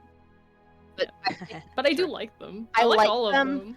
I appreciate their, like, they are the dependable ones, and every family needs that. And, like, they are, like, the pillars that the satellites that are the rest of us kind of, like, spin around. Yeah. And, like, we need the anchor. They are the anchor. They're the older brothers, right?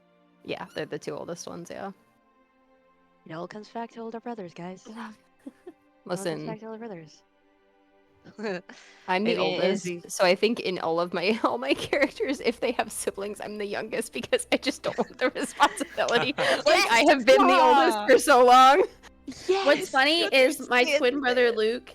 He is the beneficiary for almost everybody in the family because they're just like, you are the if I die, you're taking care of it because you're just the most responsible person.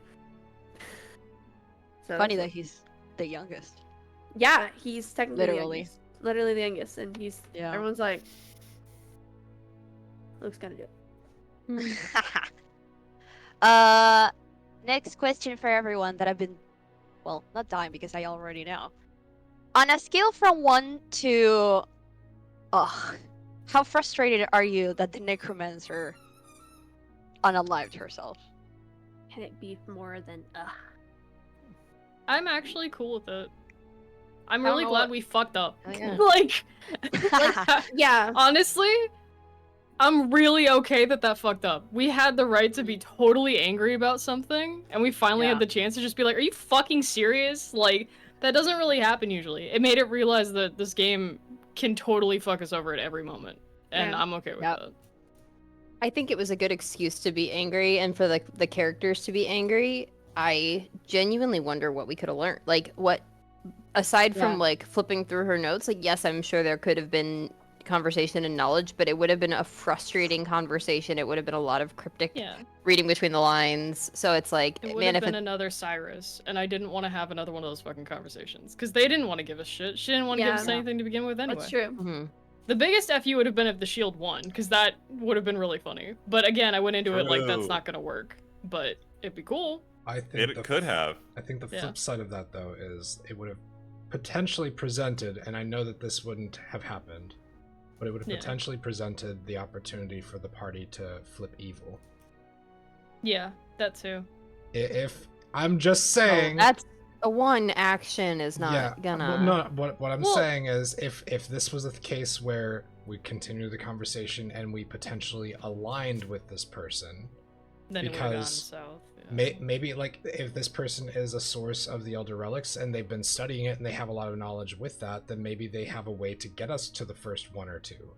And if that's the situation of like, hey, she gets the first one and then we'll get the ones after that, then it's the question of, a terrifying resource for sure. Yeah, but a resource, and then the question is, in 50 sessions down that lane, then where are we? Like, where does that unveil us if that happens? Because it is one of those possibilities that in the moment it could seem like a potentially okay idea. It gets us to the means of an end, and then we could say, hey, we've kind of cornered her now.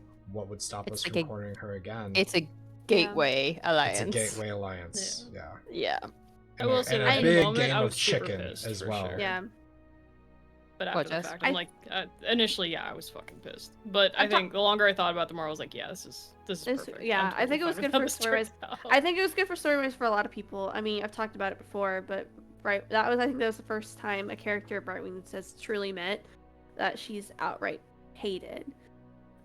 Which has not really happened. She's had like disagreements with how people do things and stuff like that, but she still has a respect for them in a way. But this was the one that she, the whole mentality back home is, the strongest force wins out, like nature conquers. And in that sense, we conquered her. Our strength conquered her, and we should have won. But she took a very cowardly way out and got out of it, and that really pissed her off for the first time. I think it also put into perspective how we spend our time, because that was a huge fucking waste of time for the most part. Like, we got a lot of. I mean, we got a book. We did after the fact, but yeah, that was. But at the moment, it felt like, man, what the heck was that for? Brutal. Yeah. How do you feel about Talia? Ooh. And what happened with her? Ooh. I really want to know. I'm angry I was too tired to follow through with my threat. I genuinely forgot after, and I was like, damn, she should be dead right now. Fuck. I think Talia had something left in the tank. I think that if we had turned, I think there was something that she would have been able to do. I think it would have been a power move. I'm gonna play the conspiracy theory and say that Talia was actually like 6 levels higher than we were. Ooh. And just Talia was unconscious in the hallway. Yeah. Committing I was not strong. I was not strong. There's been times where people will allow themselves to fall into dire straits just to persuade that little extra bit, to gain that little extra trust. I wouldn't put it above her. I don't trust Cammy. Listen, guys. I love her, but I think we released, like, for us, like, letting it happen, then letting her just, like, walk away. That's definitely gonna bite us in the grow in the background to something that's really gonna screw us over later in life. What? I don't know, but the end of that, my internet cut out, and I wasn't able to, like, participate in any of the end of that. And I wonder... It felt like we could just let it happen, and I really don't think any of us wanted to let that happen, which was really irritating. I think that's one of the other times I felt really powerless for a narrative perspective, and I didn't really enjoy that, like, at all. I feel like you all were like... Yeah, it's like, well, can we do anything? No, she's just walking away. What are we gonna do now? Like, I don't... Like, grab her? And like, also, it had been, like, 7 hours. It would have been another fight. It wouldn't have mattered. Yeah. Listen, I won't reveal anything if Matt doesn't want me to. We don't. I mean, our characters don't know, so we shouldn't know. Yeah. Nope. yeah. Facts. I'm fine with the, like, I don't know. Is it frustrating? Yes, but I'm okay with that. And there's things where it's like, man, I struggle sometimes with, and we say it all the time, like, ooh, do I know that or does Faye know that? And I would rather just not know. If that was the case, because then I don't have to remember what I remember.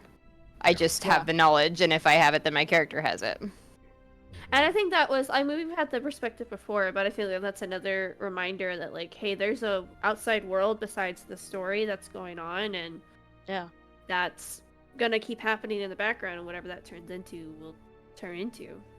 Yeah, there's a lot of things we don't have control of. Yeah. There were things I didn't even know. I do think from a narrative plot as well, like, sometimes it's nice to have those things that are out there just for you to meander about again in the future. Yeah. Like, so I think in the moment... It's an easy hook. One of the... Yeah, exactly. But, like, one of the reasons why nobody really stopped her as well, I think it's because we were all extremely invested on finding this one individual, and they just offed themselves right in front of us, and within a minute, she's walking out the door. Yeah. Like the OODA loop, as it was said, or as it said, it was gone. So we didn't know what to do. It's something about observe. I can't remember what it's called. It's like the order of making decisions. You observe something, you interact with something, you decide, and then you commence your action. Something like that. And essentially the way that you can break people out of it is by distracting them. That's why, like, when pickpockets or whatever come up to you and bump into you, you are now breaking your concentration, your focus is detached from your belongings, and that's where they're able to grab something. It's a distraction tactic, and the ingesting of the poison was the ultimate distraction for us in that moment. Yeah, I'll say there, that was one of the most things I was most curious about, is if and when she left or attempted to leave, what you guys would do. And I think that it ended up being very interesting that, like, to what Jess said, where you guys were tired and angry and frustrated in real life, like as players, at what had just happened. There was no way I was gonna start more shit that late at night. So by the time it was like she walked out, I'm like. But what I think is interesting is your characters were also in all of those head states. Like it was evening, and you guys had just fought through a shit ton of weird undead stuff. Some of you were unconscious seconds earlier, and you were probably more frustrated and angry at what had just happened as characters. And so it kind of made sense in the same way that happened the way it happened. I thought that was interesting. I think what's also cool about that fight is, I feel like every fight shows more of it, but just how well oiled our combat is between the players, and like how it's very hard to fight you guys. But like not just with our combat and ideas, but like I think all of us kind of understand how each other fight and can play off of it very well. Like when like Faye was talking and says, well, I forget exactly what you said, but just had the moment of like, we're done with the conversation, and then Bright immediately like followed up on that and like I said I guess we're at an impasse, and something to that. Yeah, but like, I think she said something about like, she's like, I'm gonna and you said, then I'll take my leave, and I said, I don't think so, or something like. And you know, Brightwing immediately followed up with that and had that kind of like cool story moment thing, but it was me kind of already feeling that coming on and preparing for it, and then Faye doing it, and I think that was a very natural combat style between all of us that we've really gotten into the last. Well, and then she tried to counterspell, and then counterspelling the counterspell, like, oh, feels good. I was proud of that one. That's so good. That's always such a fucking power move. Counterspell is my favorite spell to counterspell, where it's like, no, I said be quiet. No, I said no. Shut the frick up. Yeah. No, but it was very fun. Writing that line of like, am I trustworthy? Am I just insane? Oh. I'm just pretending. No one trusted you. There was no line. I know. There was no line. There's no line. I know. There was Barbie only felt no guilty line. because she got hurt. Do we get to know any of your characters' responses to a lot of the party? Like, did they develop anything in the day and a half that you traveled with us? I don't really think so. I feel like she's just. No, I feel too. Yeah, I feel like she's just like a messenger. Like she's like in a Regency era, she would be the gossip. Wink, wink. I wanted her to be like this character that would hear information but would keep it safe, and maybe if there was information that she felt it was useful for her and her interests, she would pursue that. So when you were like, yo, we're trying to find Elena, I'm like, wink wink, I also trying to find Elena. Hey yo, hello. but at one point Matt asked me like, how do you want your interactions to go? Do you want like a good outcome? Do you do you not want to fight them, or do you want them to whatever? And I was like, no, fuck no. I not every guest character has to be like an ally. I didn't want to be a villain. I didn't want to be like an antagonist, but I definitely wanted to be like that, like, okay. You were okay being the first guest PC that we murdered. Yes. Okay. I truly wanted that. Because I've already There was a lot of head scratching. It was a lot of like, what? Like, Yeah. Well, But, I feel like yeah. when with the other ones, like Arya knew, like that guy was just chilling in a forest, and they were just, you know, oh, you're trying to save people too, but they also had different viewpoints than we did, but we got along fine. This was the very first time where I feel like we were truly used, versus, you know, we benefited from each other's interactions. have we ever done that? Timing.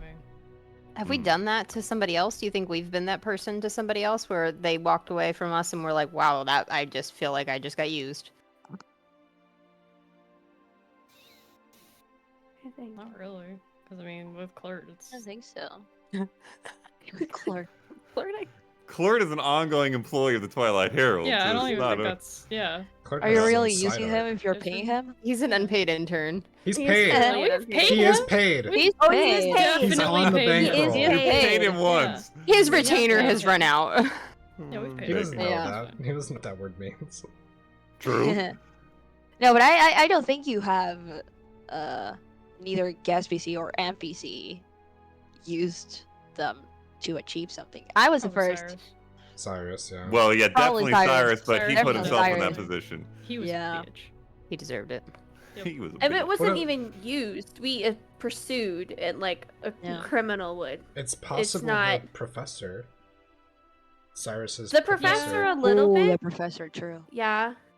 But also we just went there for information, not, and well, I guess we kind of did.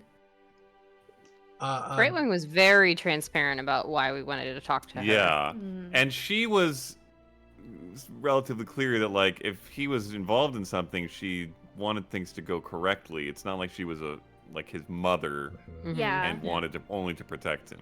Yeah, she wasn't gonna lie for him. Yeah. We did Just stand hopeful of a up positive the outcome. dry car of abjuration. True. Yeah, but that's a dry car. We never responded to He's him gonna though. be just fine without us.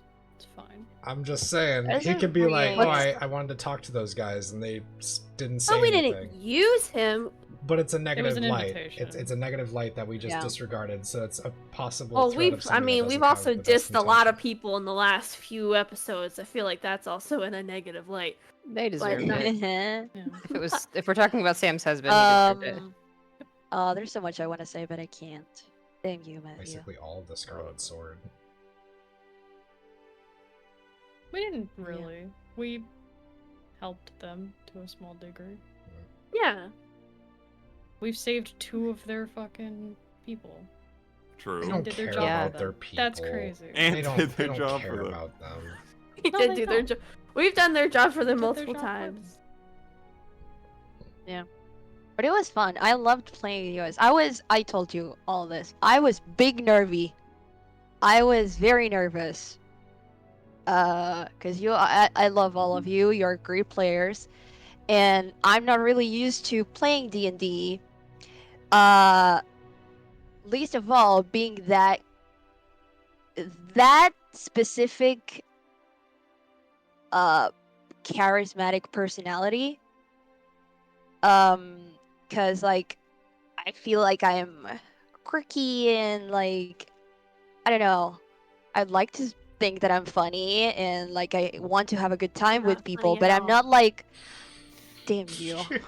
Damn you. You knit. I do it. I'm a grandma, but I really wanted to play that character of like being I am that you I thought know. that was an insult, Matt, of like you knit. Like I've heard people use that as an insult. Where it's I like, really do. but no, like you participate in the hobby of Crochets? knitting. Thank you very much. Get it right. I If you're gonna crochet. Knit with a insult. K. But I definitely wanted to play that, like that girl you meet at the bar and like, oh my god, I really want to meet her, and like she seems really cool and she's that beautiful. So yeah, I don't know. I had fun. I really liked. I didn't expect that whole confession scene to go the way it did. But anyways, I'll keep that to myself, I think. On a not that depressing note, I asked Annika about the whole thing about seeing her apartment, Sam's apartment again, and Brywing's crying on her kids, and all of that. So first, apartment. How did Sam feel about seeing her apartment again? It's obviously mixed with a largely bittersweet feeling. She's glad to be home. Like she was glad to be back somewhere familiar, somewhere she feels safe. However, that was immediately dashed by seeing that somebody had been there and having a reminder that this was once filled with joy. Seeing all the toys scattered around that she never had the energy to clean up. It was a reminder of something she feels is her failure. And it was so conflicting knowing that obviously this was a happy place, but now it's just empty and sad. And I don't think she'd be able to go back, bear being back in that apartment until everything is fixed. It was so painful.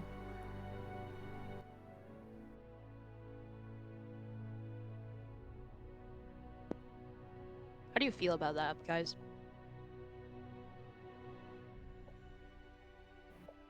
I think that's pretty real in a different manner. Because they're not dead, but it is a thing of grief that she has. And I think grief is a universal experience that everyone, has at one point in time in their life. And it could be simply like just losing your pet and seeing their bed empty. Or like having to go clear out your grandma's house because they're no longer there. What was once something that gave you a lot of joy is something that's going to give you a lot of depression. And while it's going to be, there's levels of grief, there is happy moments with those items and places. You're going to have to get through that first of, that longing that's never going to happen again until you can make something new out of it. Yeah. It's super sad, guys. I heard that because she sent it to me earlier. I was like, damn, dude. I was excited to go to work, and now I'm not. Now I'm super sad. But anyhow, let's talk about something more depressing. Not seeing her kids, but knowing they're okay, so. Hey, yo. Oh, is that my cue? Yeah, that Okay, was. okay. You're right. I'm so sorry. How does Sam feel now that Brightwing could scry on her kids.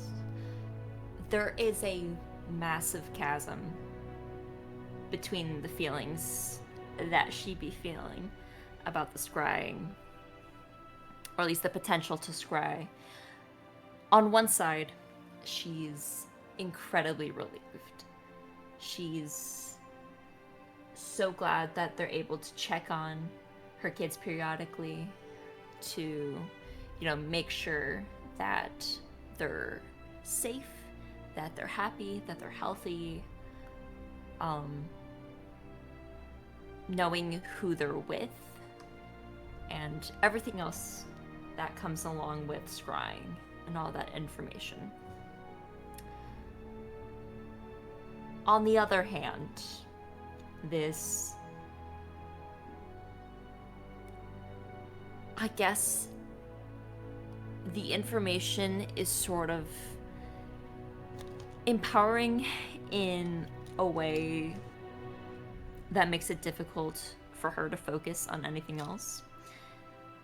I know we discussed sort of how she would react if they were in danger out of game, and that things would surely be expedited for her. She would get angry. She'd probably lose control. But an interesting sort of similar reaction is happening with this power of scry that the party now possesses. And I feel like she may become sort of domineering on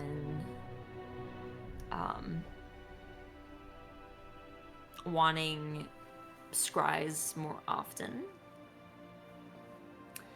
and sort of pressing on checking in on them more. And while I think it's sated off the violence for now, I feel like over time a similar reaction's gonna happen eventually. I don't know when that is, but seeing her kids, or knowing that Brightwing can see her kids but she can't reach them, will probably start rubbing her down to the bone. But it's just a matter of time to see when that happens. Hard relate.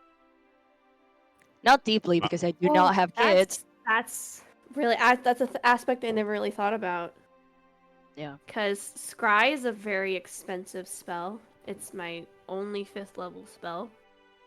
And in turn, the other thing I can do is commune, 2 very useful things, and we can either talk to the gods about the wilds about very specific stuff and get information right away and kind of go down guidance that way, or we can check in on Sam's kids, or we can scry on her husband and someone else. Like, those are very useful utility spells that in the game are can give us a lot of information and help us out a lot. But having it now be the nanny cam and kind of I need you to show me it right now, do it right now, that's gonna be, I feel like that might put a bit of a rift between Sam and Brightwing, and that's an interesting dynamic to think about. Yeah. I'm very interested to see how she reacts in game, because we haven't really had that play out fully yet, and then what the party does in response to that. That's one of my big questions for what's coming next. Yeah. And it's not even because I when I heard that, I was like, oh, that's kind of how I feel with all of you guys, because I can only see you through a screen. We haven't met in person. But I have very close relationships with most of you all, and it's like distance is a mother trucker, and I hate it. But I'm also happy that you're doing great, guys. I wish I could be there. Does that mean we shouldn't send you pictures of all of us in California together? Or most of us? Yes, you should. Okay. Because I'm still happy. That's the thing. I'm still happy for you guys. And I'm not angry or sad. Yes, frustrated that I cannot go and meet all of you. But it's like, I wouldn't be like, no, because I'm not going. Because that's stupid and childish. Well, I think like there's a natural, like you said, frustration, but also jealousy with it. That like that's everyone big. else gets sick. But I feel like, but I think with I'm able to see her kids. Exactly. Like, but she can't physically see them, and I feel like that also could throw into something too. Yeah. And also like that mother instinct of like, if I'm not doing it, no one's doing it right. So, yikes. That's interesting. Anyways, next question. Megan, I quote from my notes. All caps. Dude, your dad is possibly the Dry Car Evolution. Former bad guy? What the fuck? Let's talk about the dinner.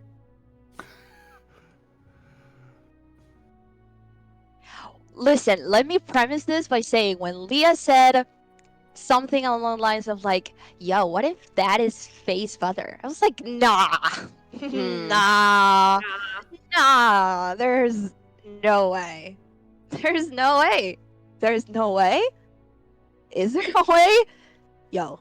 And that was my whole reaction to that. I think when we first started talking about that, it was kind of a joke, right? Like, it was kind of one of those, like, is this your dad? Like, and it was kind of funny.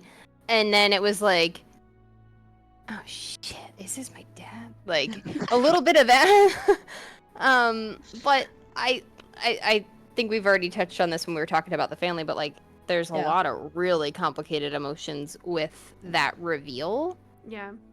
And it only just happened. Like so I won't talk about the feelings because we haven't seen her reaction in character yet, I think. I'm kind of grateful for the break because it lets me process, but I'm trying to decide how to react to this because Faye will have had 4 seconds and I will have had 2 weeks.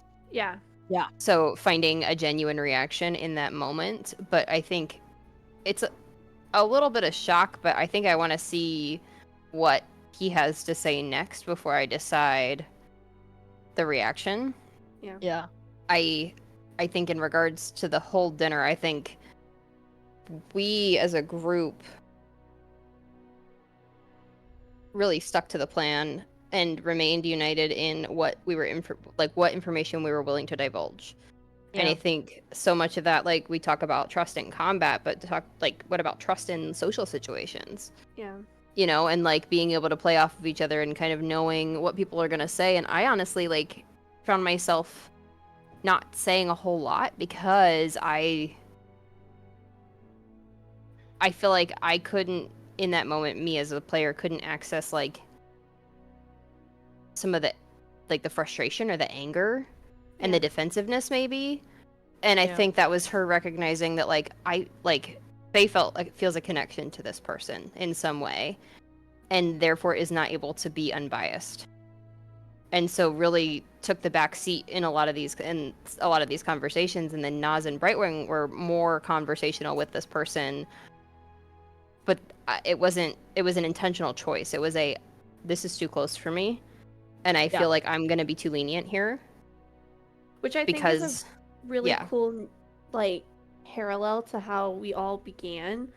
Because the fight that happened way back when was because of us not being able to gel with, you know, socially talking to people and how to, like, navigate that.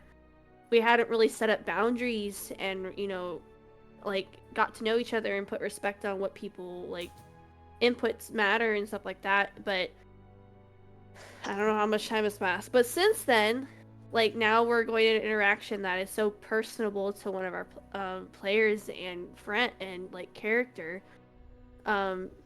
It's a cool growth showing from that. Yeah, that was when you made the role and got like the nostalgia and like we're talking about Brightwing did it. Yeah. And when you were like, can I ask you a question? I was like, yes, Leah, please do it now. Push the button. Push the red button. She texted me that live, by the way. What? I did. I think I said Leah, I think I said Leah, I fucking love you or something like that. Well, and or marry me. I messaged Brian when Matt asked us to take our headphones off. I was like, I think I pushed the red button. Yeah. Or something, because it was like related. So okay. It's very interesting to play a character that's so perspective and like has that insight, but also being able to respect what the other person wants, because this doesn't have anything to do with Brightwing. This has everything to do with Faye and her story. But from Brightwing's perspective, she's like, Faye wants to find out. That's how she started, and I feel like if I don't ask, because I have something here, I'm gonna lose an opportunity to give her that opportunity. Yes. And that's why she pushed. Yeah. Out of love for Faye. What Matt was talking about earlier. Oh, go ahead, Brian, because I was gonna say I'm sorry because I got a work call at the same time as this. I'm listening, but I do have one kind of insight to it, is that I also feel the way that each individual player interacts is very different to their character, and Faye is very persuasive. She's very capable of getting people to do what she wants them to do, or to give information that she wants them to give. Brightwing is able to appeal to an individual for the greater good, or play the morality card. Eclipse is very good at intimidating, threatening with physical violence, saying that she's going to, end their life. And Nas is very good at drilling and finding those cracks in the story. And I feel like this wasn't a case where the person needed to be persuaded. They needed to be drilled. They needed to look at the more positive moral stance on what it was. So it really gave each individual person a way to show their tactic and a way to go about it the way that they would. And I really do think that Brightwing and Nas were able to pick up on that, like from Faye, because she was a bit quieter. And it's just similarly with combat, social encounters are kind of the same way, where we can a lot of times defer. And I'll say, just above the table, there's a number of times where I feel like I have something to say, but I realize that I feel like I have something to say as a player, not as Nas. Yeah. And I will catch myself a lot of times in the moment where I will even start to talk, but then once somebody else starts, I'll stop, because that's where I'll have that reality check of like, this is Brian, this isn't Nas. And that entire conversation with the dry car was very much a character conversation more than it was a player conversation. I thought it was great. Well, and the things that I did talk to him about, like the things that I did say specifically, were almost more of an appeal for him to like let his guard down a little bit and try to make him more comfortable in that environment, because recognizing that Nas took that more straightforward approach, I'm like, ooh, I need to go this way. I need to disarm him. I need to make him feel comfortable. I need to do something else, because Brightwing's got the microscope up to him. Nas is shining the flashlight in his face. I need to be I need to kind of play good cop here a little bit and see if we can get him to disarm. Yeah. So, I don't know, it worked out. I think Brightwing was, had a very curiosity to the dry car, because he is the illusion. She was very frustrated that like her normal insight wasn't working as well as it normally does, because he's so well at disarming. But the things that she was able to pick off were the more human emotions of nostalgia, and back at the ball, you know, a more parental looking at Faye, like stuff that is, you can't, as much as you try, it's hard to hide that. Because it's so natural, versus I can hide information that I know pretty well, because that's me. But if I see my dad across the bar and he's like waving me, you know, down, it's gonna be hard not to smile, because that's my dad. Yeah. I think I really liked Brightwing pushing the red button, because I'm not saying that I kind of relate to Brightwing the most, because I don't. I'm not as insightful as she is. Neither am I. I try to be, but I'm not. Low wisdom, low intelligence for me.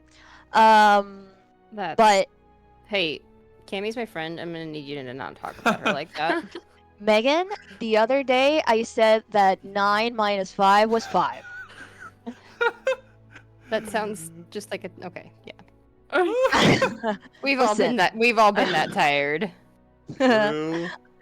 But the thing is that I'm always the one that is keeping my mouth shut, even though I have all of this information. Being like, okay, yeah. I'm not going to respond. I'm not going to answer.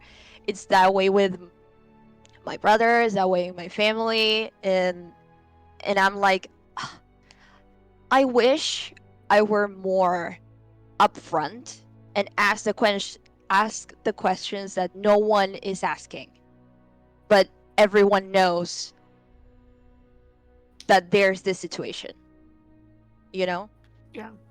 And like that's why I was like, yes, Leah, do it, push the button, because I as Cammy want that for myself, and if I can have that in real life, I'll have it in D&D.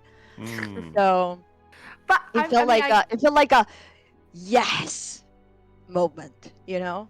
I mean, for me too, you know, Brightwing has had moments where, you know, she's just been the observer and listening in and just putting tidbits here and there. She's not really someone that drives the conversation. She's just sort of being like, they're lying, and then kind of like staying in the back and just observing, and that's kind of what she does. They're like, I will say though that Brightwing has a way of pivoting a conversation. Yeah, that also too. The moments that she has really like kind of and like she's disarming. With someone like Faye, you would expect her to try to like weasel. So like there is a shield. Yes, she is persuasive, but someone is less likely to be open with someone like her so quickly. Like there's an expectation of like putting up a front or putting like your guard up in a way, and with Brightwing, she doesn't have that same pretense of being someone that is like going to be dishonest. Or is gonna try to like convince you of something that you're like she doesn't have used car salesman vibes. This one's really bad. I'm going to be honest, but it's. But yeah, I really like that conversation. I will to tie a button on that. I will say, because you guys talked about how the party has gelled in combat, and then there was some comments here about how they gelled in this social encounter and conversation, and Brian mentioned that like there are some similarities between the two, and there were some roles involved that had to go certain ways for things to domino in this way, but realistically it's the ways that characters chose to converse and the things they asked and the things they said or didn't say that directed this to the conclusion that it got to. And there were so many other ways it could have gone where if they didn't push on that little bit of something that showed, or if they kind of just trusted in this particular area or pushed him too hard in another area in the ways they were talking, the things they were saying, then it might not have gone this way. And so that was really interesting and cool, was to like watch the party almost like navigate this verbal combat, verbal jousting, of getting the dry car to a place where he's now at that was hard to get to. Yeah. Anyways, So wrapping it. Yes, Megan, continue. Well, I think we need to talk about, because Matt mentioned it earlier, but the epiphany that I had that we may need to discuss separately as a group before we get back into this, because I need to know what you guys know about something before I like out myself. But Yeah. who remembers during Remy's test the fact that I had cast, God, I think I dropped the spell almost immediately, but it was like she asked me to cast something and I made a bunch of like apples appear around Nas. Mm-hmm. Were you the only one that saw it? Was it just you I that was the only saw one that? that saw any of it because I had an amazing time pretending that I was running around the room trying to catch them and nobody else knew what I was doing. Yeah. Okay, so that I'm the only one does that a saw lot. it. And there was a conversation between Nas and Faye that happened afterwards about that. But everybody else Well, and I doesn't wonder know, and he didn't mention it to if Brightwing and I had talked about it at all. Like, there was a triggering. Something happened that, like, literally Brian and I were playing Minecraft, and I slammed my hands down on the table and went, "Oh my god!" and then immediately messaged Matt. But I just don't want to, like, if it's gonna be a reveal, it's gonna be a reveal. So I don't think I'm explaining myself very well. Are you trying to remember if you've made any mentions of the thing? Yes. To others, to more than just, like, more than in passing and more than just in, like. Well, so what I will say is about apples, guys. what I know at the least. I know I talked and about apples. I'll tread lightly to not out anything either, but there was a stretch of time where you interacted with everyone interacted with something that tied into this, and I think that Faye's reactions to that were notable. Maybe that was a long time ago. Yes, it was a long time ago. So okay, we'll do that one in the game then. Okay. Like an object? It'll make. I will explain it. I'm sorry. I was just trying to get some context because I couldn't remember what's been talked about in groups. Almost. Everything happened headphones off. These are headphones off moments. Yeah. In game that I have no idea. I don't know if I've told anybody about because it never came up. Maybe. I mean, the only times that like Brightwing and you have been alone, I guess during that time was when we went and got the stuff from the inventor dude, and you dyed your hair. Yeah. There was also the time where you two went out at night to follow Brightwing's bird. But that was you two. That was Eclipse. That was Eclipse. No, that was Eclipse. Yeah. Was it? That was Eclipse. It was Brightwing. Hell and okay. Eclipse, yeah. All right. It was was Faye, Eclipse. Nas, and Brightwing that went out to have their chill under the stars night. That was a different thing. Okay. What was that one? That one was when I think you were like meditating or something. It was you meditating. Oh, Faye was that's plucking Yeah, your with shoes. Arya in Arya Arya News, News little rock. Mhm. that's right. Yeah. And we were like, Yeah. "This is a lo-fi, guys." Correct. Eclipse was talking to Edwin about like what it means to protect and things like that, Mm-hmm. and we were all just sitting there vibing on a like On a in rock. glade. On a rock. Yeah, on a rock. Brightwing needs to freaking Rock. meditate again. That's what I had said. Oh my god. I forgot about that one. That is a lo-fi. Get on that, Leah. Yeah. You're a Oh, music fine. person. That's okay. No, I'm kidding. Yo, I never even finished the intro song. True. True. Anyways, last two questions, guys. Big questions, though. Big questions. First one. So far in the campaign, what has gone most according to your expectations, and what has gone least according to your expectations? Volunteering to recover the children from Broward. Most according or least according? Most according. Least according is everything else after that. Honestly, though, that's pretty much right. Our personal expectations or our characters? I don't know, both. Both. My personal expectation is chaos, so I feel like we're on board. We're Well, you there. have that with the Wilds. Very valid. Or the story with the academic trip that you took. Yeah, for real. I mean, I think that's it. My expectation of the Wilds is out the window. I don't know what it is. I don't know what is the Wilds. I don't know what the Wilds are. I think. Is it even? I think most to expectation would actually be the apprehension of Cyrus. Hell yeah. Like that was probably one of the most. This is what we're doing. We did it. It wasn't quite exactly to the T, but the outcome was the intended outcome. Yeah. Which is funny because if you follow that through to the end, that is the thing that has gone least to my expectation because of freaking Megan and the fear. Oh yeah. What a great moment. That's true. Yeah. I guess I'll say that the thing that I expected we did well, but was hard, but we earned it, was the assassins and getting Hugo back.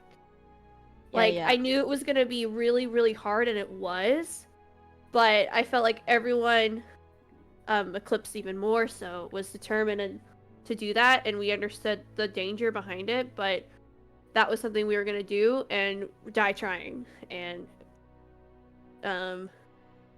we did well. So I think that's did well. I like that arc because I think it opened up the concept of these people having any kind of altruistic tendencies. Because yes, it was important, but it was really important to Eclipse. Yeah. And like we didn't get anything for it. And that's okay. That wasn't the point. Like, I did not expect to receive anything from that. And neither did, like, Faye did not expect to receive anything. It was, like, I don't know. I think that's when the core of the group really, like... Friend. Kinda, yeah. That's where a lot of that, like, began to concrete. And I feel like we've talked about that, in the last game of like, or the last Talking Aanthara of like setting out, because we had just set out or whatever, and was like, wow, I feel like we're finally like at the point where we've got like a direction to go, and we're figuring out like why we're all still together, kind of a thing. And it's always that weird like, okay, we did the first mission, now what thing that D&D groups encounter. And I think that was one of the things that was like just like the first level of glue for the group.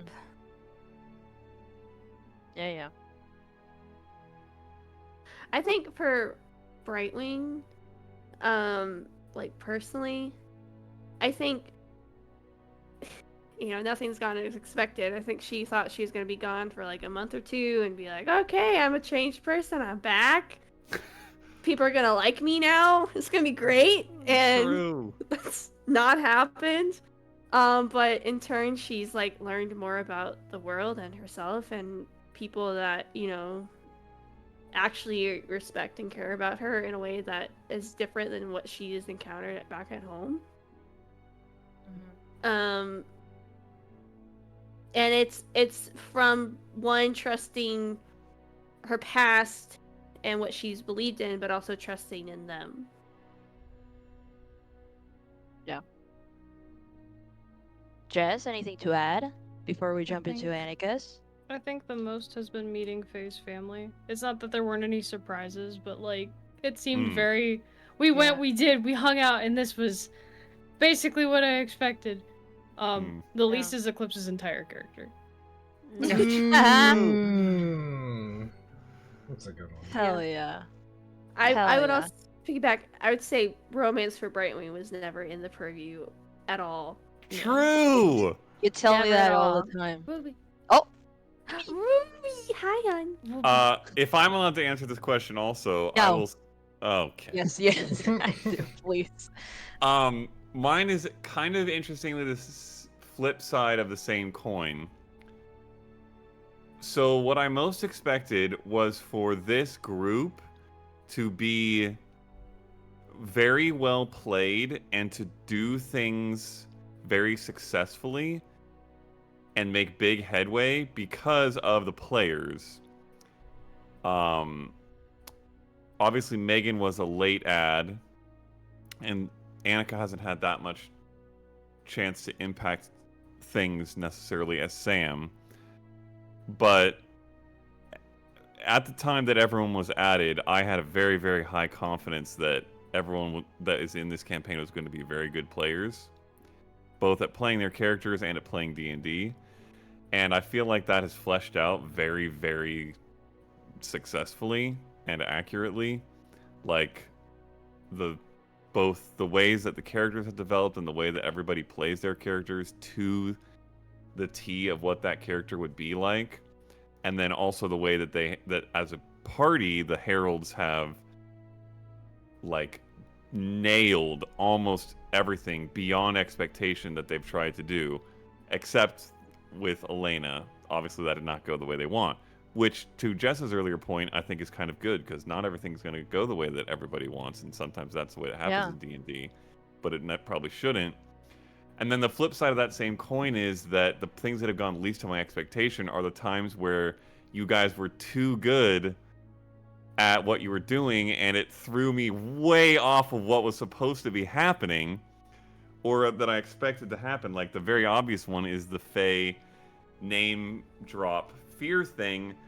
I don't know where you guys would be at right now in the interaction with the dry car and understanding of that perspective of the story, but it would not be close to where it is now without that having happened, because that opened a whole can of worms that you guys have then since been pursuing.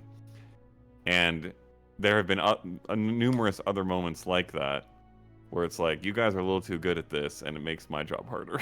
Or at least my job less what I expected it to be. We'll try to fail more, Matt. Yeah, Right. true. That's very kind. We'll be Mythbusters failures. Try to succeed more, at least in fights. Yeah, roll better, Matt. Yeah, that doesn't help either. Yeah. My rolling has not gone to my expectations. Do we have Annika's answer, Brian? So far, my expectations. Most akin or most aligned with my expectations. I have no fucking clue. I have had little to no expectations. Well, I guess at least according to my expectations, Sam's return. Obviously, that whole day that she got back, I was like, I came into it thinking like, all right, we know where my husband is, we know where my kids are, surely we're gonna go deal with it, right? That's been kind of the build-up. And then to come back, Talia's there, we go to a necromancer's lair, fight a necromancer, almost die, and then get not a whole lot back out of it. I mean, we got information, which is always a win. But it was like way over my head what was happening, why we were doing this, and I was just, that was not how I was planning for that to go. Most according to my expectations, jeez Louise. I don't think anything has gone the way I've planned it, or the way I've thought it would. Yeah, it's just like poor roll, poor circumstance. The only thing that really goes right for me is combat. At least from like a selfish personal perspective, it's hard for me to get it. It's easy for me to hit other people.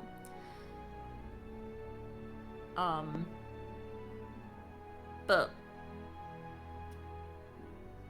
I have no clue what's going on, and I will continue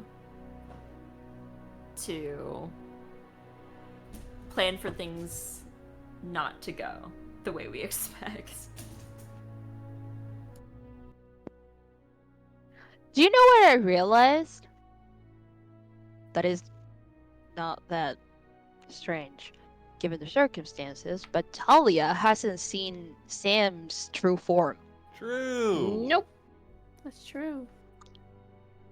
I was listening to this, and I was I'm like, pretty oh. sure that was intentional. Mm-hmm.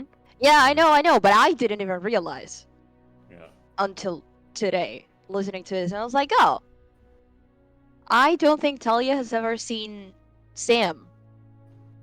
She has been Sandy and Anakin. Correct. LOL. But not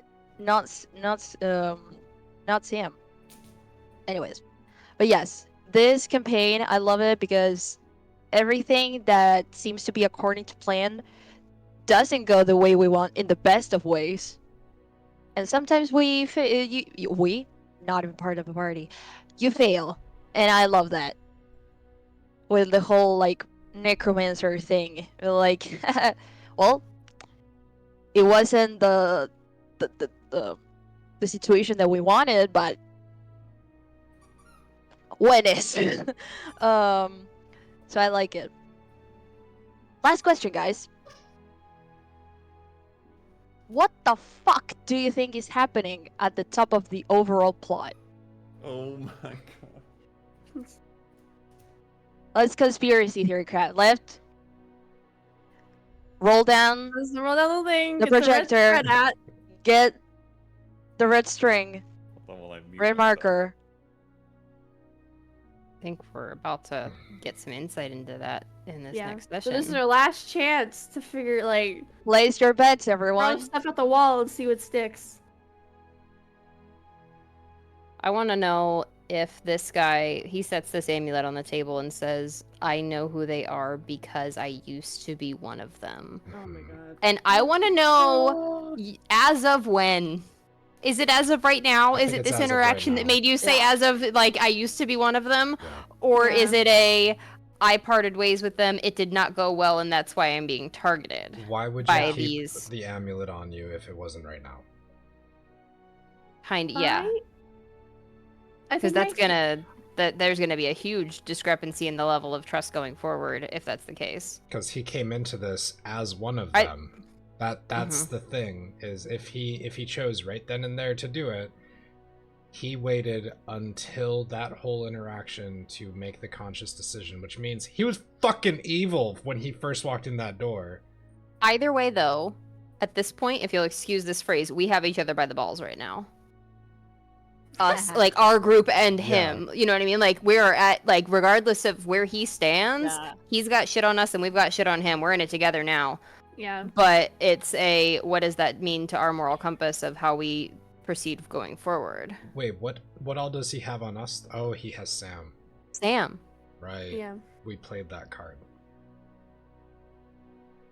Right. Sam walked out. Yeah, that's right.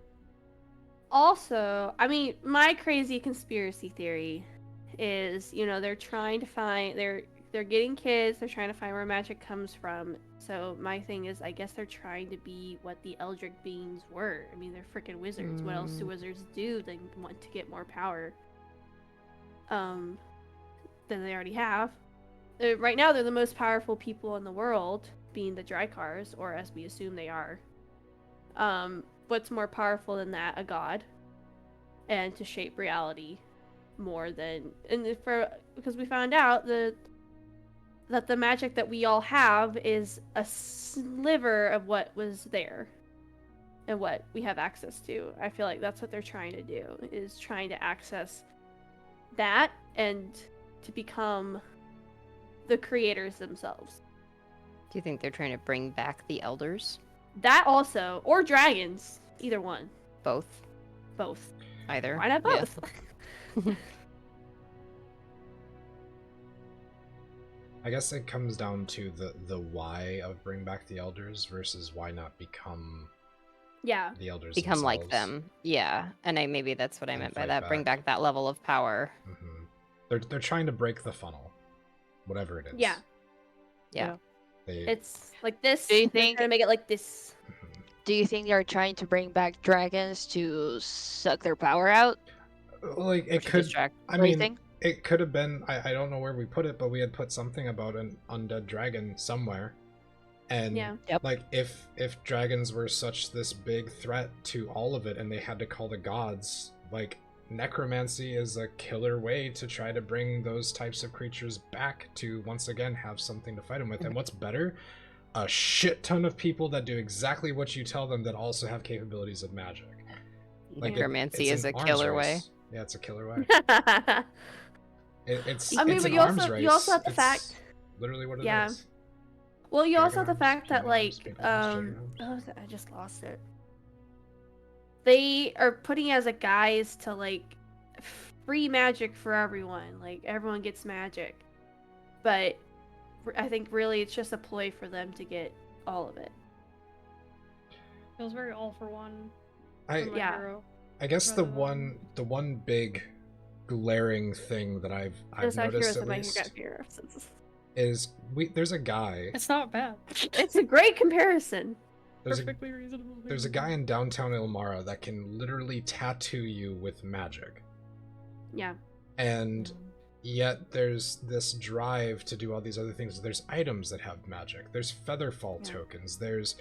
We have the Amulet of Slow. There's so many readily accessible items that are able to cast spells and do all of these things. We have a crown that can do counterspell. There's orbs that can do animate objects. All of these high-level things with a area that has so much accessibility to magic for people that are not necessarily magic casters. Why do they want to go for the source? That is the overall question of why are these magical artifacts not quite enough? That I don't know. And I think they're like they're driving people like Cyrus into their cause because of the curiosity, like, well, I feel so bad for these people that don't have magic, but in reality, like as Brian said, they do have access in it, and maybe not in the way that you would say, but they still have power in their own regard, and either they're intelligent or their skill doesn't degrade their power. Think about people that like in the different types of magic, because we've looked at this and how people access magic, and that's what Remy's whole thing is, right? And it's like the people that are born with the ability to cast magic, like sorcerers and warlocks, or no, so like sorcerers and like I mean bards adjacent, people who access magic through a connection with another being, like clerics and warlocks and paladins, or people that learn and study and are able to practice and earn it in a way like wizards. And those people that, I mean, gosh, the argument of like, who is it to decide who gets access to that is not something like anything other than random chance, regardless of the outcome, would be playing God. Yeah. But also, and that's also the kind of mentality that some people have in the real world, where you have people that are like disabled, like people who are deaf. They're like, well, you can just get a cochlear implant and then you'll just be like me. But in reality, there's a side of, you know, with deafness that it's something to be fixed rather than it's something that who you are. And that's something that I feel like these people have, or at least the people that are part of this organization, like maybe the Rorks have that, but in the reality, it's just a pyramid scheme to get. I have one just to probe additional thoughts. Who is the BBEG? Is it Adrexia? Is it the Rorks? Who is our current? I don't think we have a perceived- It's a dragon. Well, but that's the question: is like, are these Yeah. the top of the pinnacle? I don't Like, know. That's are the they? thing. I think we Who are have they working more for, if arc anybody? villain than we do BBEG yet. I think there's too many other things because again, when it comes down to what they're capable of and what they want to do, we need to hear the monologue. We need the middle of the game rant of why the fuck they're doing what they're doing. Yeah. The official one. Yeah. Yeah. We still don't have Yeah. the why. What's the pamphlet? Everything, all the information we have is third party. Yeah. What's their Yeah. elevator pitch? I mean, the other thing I'm really curious about is what the party's perspective would be if they didn't have a non-magic user in their group. Like, how much of the other side would they actually consider if Eclipse wasn't there to be like, well, fuck you. Like, I think it's necessary. I get by just Oh, fine. sister. Well, and it would be very difficult to have that perspective. I think that Yeah. the balance and that weight is required, like Yeah. weights and measures, and like And I balances think that's of those, another- the separation of it. It's another I completely think- unexpected thing about this party. Like, Yeah. it's Well, what I've happens. said before, Brightwing's already had that perspective. She comes from a society where half the people are casters, half the people are warriors, and that's just how it is, and that's how people are. And But even the You have your warriors have straight- access to supernatural abilities. Yeah. yeah. Yeah. Oh, with So shifting? it's- Oh, you Yeah. mean? Yeah. Well, I guess that's true, but Yeah. It's the thing of you can learn about it all you need to, and I think it is cool that the accessibility is what makes it so normal for Eclipse to just be like, that's just how life is. yeah. If it was so balanced improperly and I had no access to literally anything, no tattoo, like I couldn't get a tattoo because I'm not magically inclined. I can't have these weapons or items because I can't attune to them for some specific, you know what I mean? Like, Yeah. limiting the magic list would have made it even more dynamic than it is. Yeah. But because it's so balanced, it's so hard to narrow down why the fuck they're even bothering with it in the first place. And I think that's really cool. Well, and it's there not are some just- items that are like that you have to have Yeah. to be attuned by someone who can primer. cast magic. Yeah. The primer. Yep, you have to be able to Yeah. cast spells in order to use that. Yeah. But it's not like a universal rule, which it you- totally could be. But and that would be so also, fucked up. I can't pick up a great sword and do well with it, so Yeah. that balances out too. But you Some can would shillelagh, say- girl. Some would I say a can great sword take- in whack possession someone of with a somebody that stick, that's doesn't true, know how to Katie, use it thanks. is even more dangerous, though. Yeah. What's that? I said some would say that somebody picking up something they're not proficient with and trying to use it is even more dangerous than somebody that knows how to use it. Well, and That's that's true. why Let's you know give to Brightwing say a gun and see what happens. Yeah. Give Brightwing a think- gun! I think that's also why, even though we've joked about it, Eclipse having magic is concerning. Like, the gauntlet, having that is weird. And it's not second nature. Like, I don't want the first time she ever does something with a tattoo to be second nature. Yeah. It needs Has to be feel awkward. weird. Yeah. Yeah. It has to fire wrong. It has to land in a weird place. It has to do all of these things. It can't just be like, oh, I know how this works. Yeah. It's gonna be doofy, and it's gonna be great. And that's also true. Like for her society, they don't look at technology. They kind of shy away from it and only go for like your natural born abilities and not what can be produced. Like they don't have enchanted items. They don't have like more metal stuff that we have. Like the gondolas freaking go across they don't have that. They have very, I wouldn't say caveman. I think it's a scale above that. druidic But- almost. Brightwing's Yeah. whole civilization feels very Swiss Family Robinson. Yeah, It's like borderline tech, but it's not actually. it's not actually innovated. like, Yeah. but it's using the things around you, but not like Yeah. forcing it to be the way it is. Like making metal, like that is taking something, and that's a hard process of forging it. Like that, they don't have that, and they don't see a need for it. Yeah. They may trade every once in a while, but they don't see a need to get enchanted glasses. I think Industry. Like, in why the would you same want I way. think to get back to the main question is I think that they want to figure this out so they can tip the scales the other way. That they can Yeah. take from the people that have it and give it to the people that don't and then swap power that way. What is it, Robin And I think Hood? that's the end goal. Or is there a malicious intent underneath it? I think they feel one. very Robin Hood about it with malicious intent. Yeah. They I are think gaining that's the the danger. ability to be malicious. Yeah.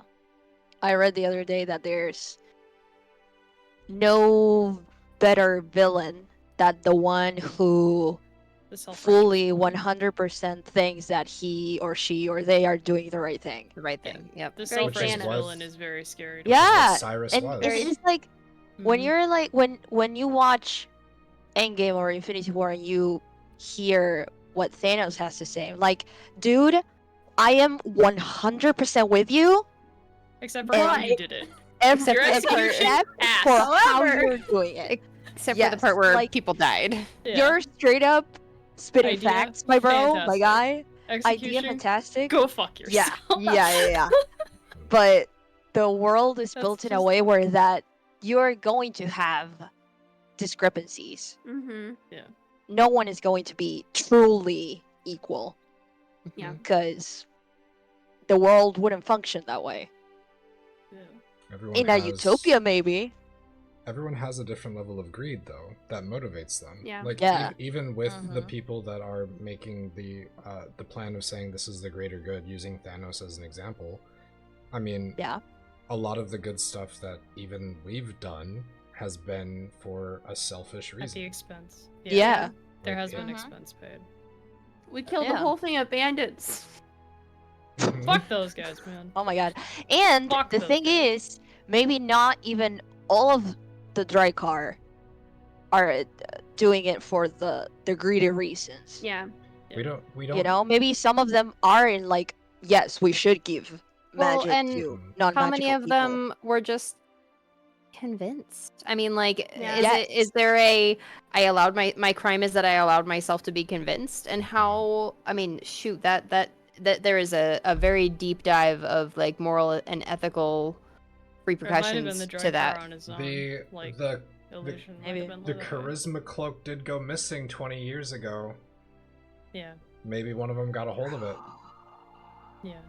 and they've been using that as a way to influence people. Yeah.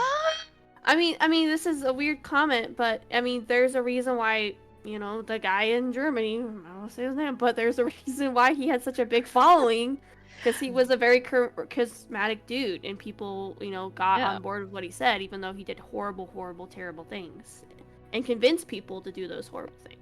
But he made them Yeah. feel acceptable. Yeah. Exactly. I think it's still Sheesh! unironically too early to figure that out. Mhm. Also And true. to like even guess it. Because we've had a plague of little creatures causing problems and chaos that I'm pretty sure is just a distraction. But like, Yeah. why would you waste the time doing the distraction? Yeah, who are you even trying to distract at that scale? That's not Yeah. a big enough scale. So there was Yeah. something there. Mhm. Yeah. That area was not worthy of a distraction. Yeah. There's something else that we haven't encountered yet, and I will say just open thread lines, because we had mentioned that with Talia, with other possibilities. The mob is one that has kind of fallen off of our radar Yes. recently. Mm, So speaking of the I yellow think it got bandits, rapidly reintroduced. fair. but So. we don't know if the mob is a thing right now with what just recently happened. There's also the letter that we sent off to the boss That we never of got. God knows who. Badrox and Rill. Like, Oh no, who got that? we have no idea where that went, so that's open. Man, Like, if it was the there's- dry card, that would be fucking hilarious. That'd be really funny. Mhm. He just pulls it out. Well, He's here you like, go. By the way, Damn, guys, look at this handwriting that's so recognizable. Shit. If it went to his daughter, for example. Yeah, Well, exactly. and That's I'm what I glad. think. Oh. That's what I think. Like, what if it was her? Whoa. Yeah. Because she's just the middleman. Mhm. Yeah. It probably was her. It's Holy- possible. That would have been But they- really That's but cool. Devil's advocate. They went towards Sildari. They were Yeah. clocked leaving and like going out that way. And I mean, like, could that have been a distraction? 100%. But like, why go that way if that's That's not where your cool. boss is? yeah. And also, that's a hell of a long journey. Like, I guess if what they were doing was so important, somebody would have like given them access to teleport out of there. It makes me feel like whoever is like the ringleader for them, for those guys specifically, is like has poor intentions but is not very well connected. Oh yeah, for real. Or they're I so gotta truck trying these kids under across the entire radar, country. literally in a wagon. Like Yeah. those are the extent that's the extent of your Also, resources. It was through Hawkholm, right? Like they were seen leaving Hawkholm. How did if they went in there with the wagon and it had some sort of a disguise on it, how did it not get seen when they went through custom? That's Probably right. treated it a different way. Like, again, that's Which Bribes. could mean maybe the dry car of abjuration is in on it, and he let him through. I don't know. I'm just But throwing the- out there. it's just a rendezvous point. Who knows? He was like, "No, let them through." I don't know. I don't know. Well, Someone I here think we've knows, learned that not we know me. nothing. We know in the nothing. Next Yeah. game. Well, hey, no, this was a throw spaghetti at the walls. That's what That that was was. true. This was the That throw was- spaghetti at the wall in yeah. season 6. And That was Anika conspiracy. Anika also had some very good points It's a Oh. spirit that girl, I'm sure.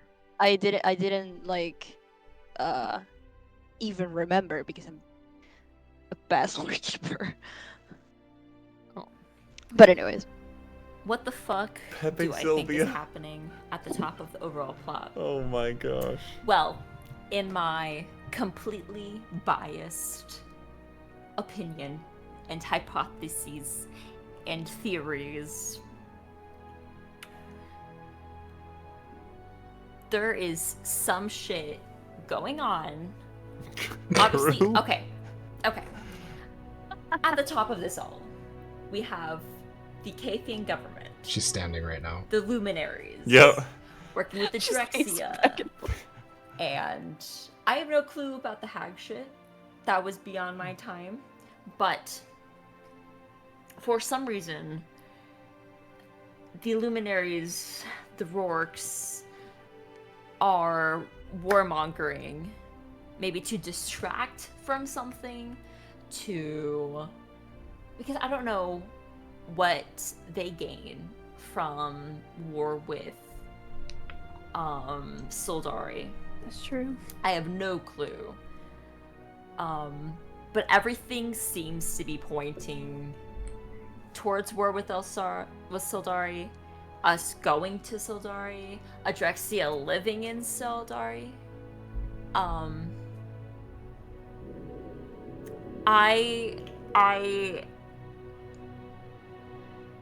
There's so much that it could be.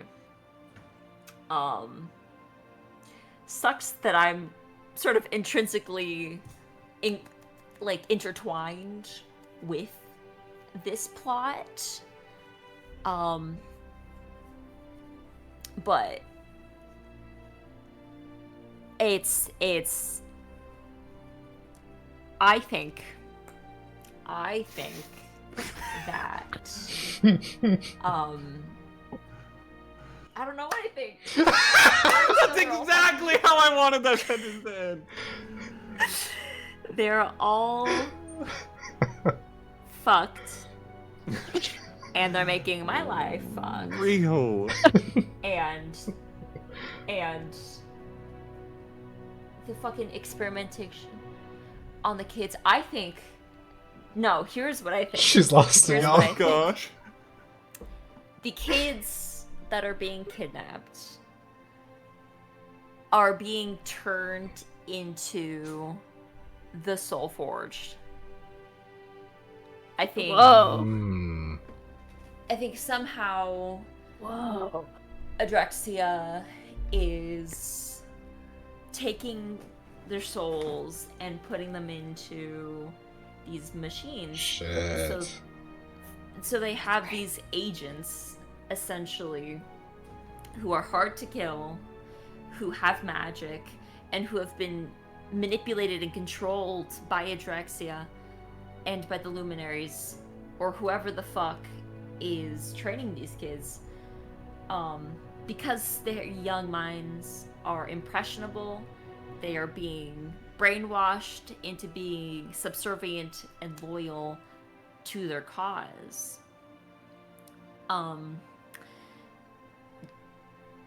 And I think Jet and Flint were prototypes, essentially.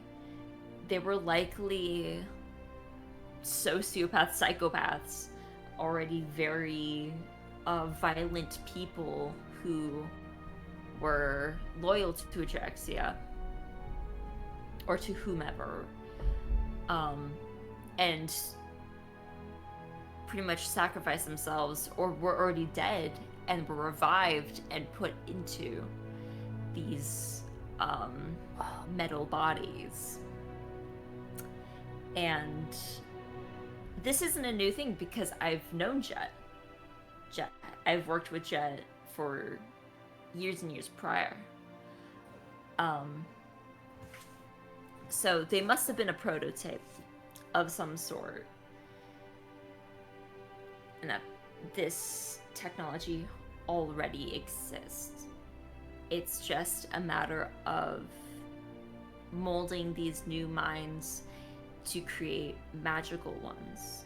Because Jet and Flint were not magical.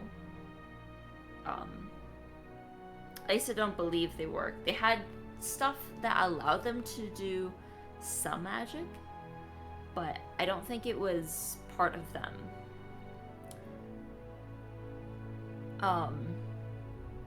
But they're creating these agents for some reason, creating these soul forged out of children. One of the Rourkes is gonna gun for the Chancellor seat. I don't know why they fucking hate me so much. I don't know why they fucking hate me so much. She is just stream of consciousness right now. Yeah. I think it's gonna come down to whatever's going on with the Drakkar, with the Luminaries, with the missing kids. Maybe fighting a giant undead dragon that is under the control of one of the Drakkar. Matt just wants revenge for Hopefully not. Celestia. I hope these notes didn't get it out to anybody else. But shit's fucked, I think. And we're fucked. And I bid us good luck. Holy mackerel. That was so great. Oh my gosh. I loved every minute of that. I think being left alone in a room and just being like, hey, can theorize with your conspiracy theorize with yourself. That's so funny. Yeah. Real. The bit where she was like, I think I don't know what I think. I don't know what I think. I will say I hope, it sucks to say this too, I hope at least one of these things that we are aware of is some kind of a red herring. Oh yeah. Like I hope that there is some thread that we're pulling on that doesn't correlate to the rest of this and it's just something else that's happening in the world. I was gonna ask, do you think all of this is connected, or do you think there are like, I don't know. I hope not. That is my like bare bones gut thing. Yeah. I want to be fucked with to the point where I think all of this is tied together, and then find out that one of them isn't. Because one of them's just some fey dude being a bitch. Yeah, and exactly. That's what the Like, it had nothing to do with anyone in charge of the country. He's just being a menace. Because like if you think in the real world, the bad things that happen are not all related. Yeah. Always connected. Like you can have kidnappings, but that doesn't mean that any government is doing it, like or they are conspiring to do it.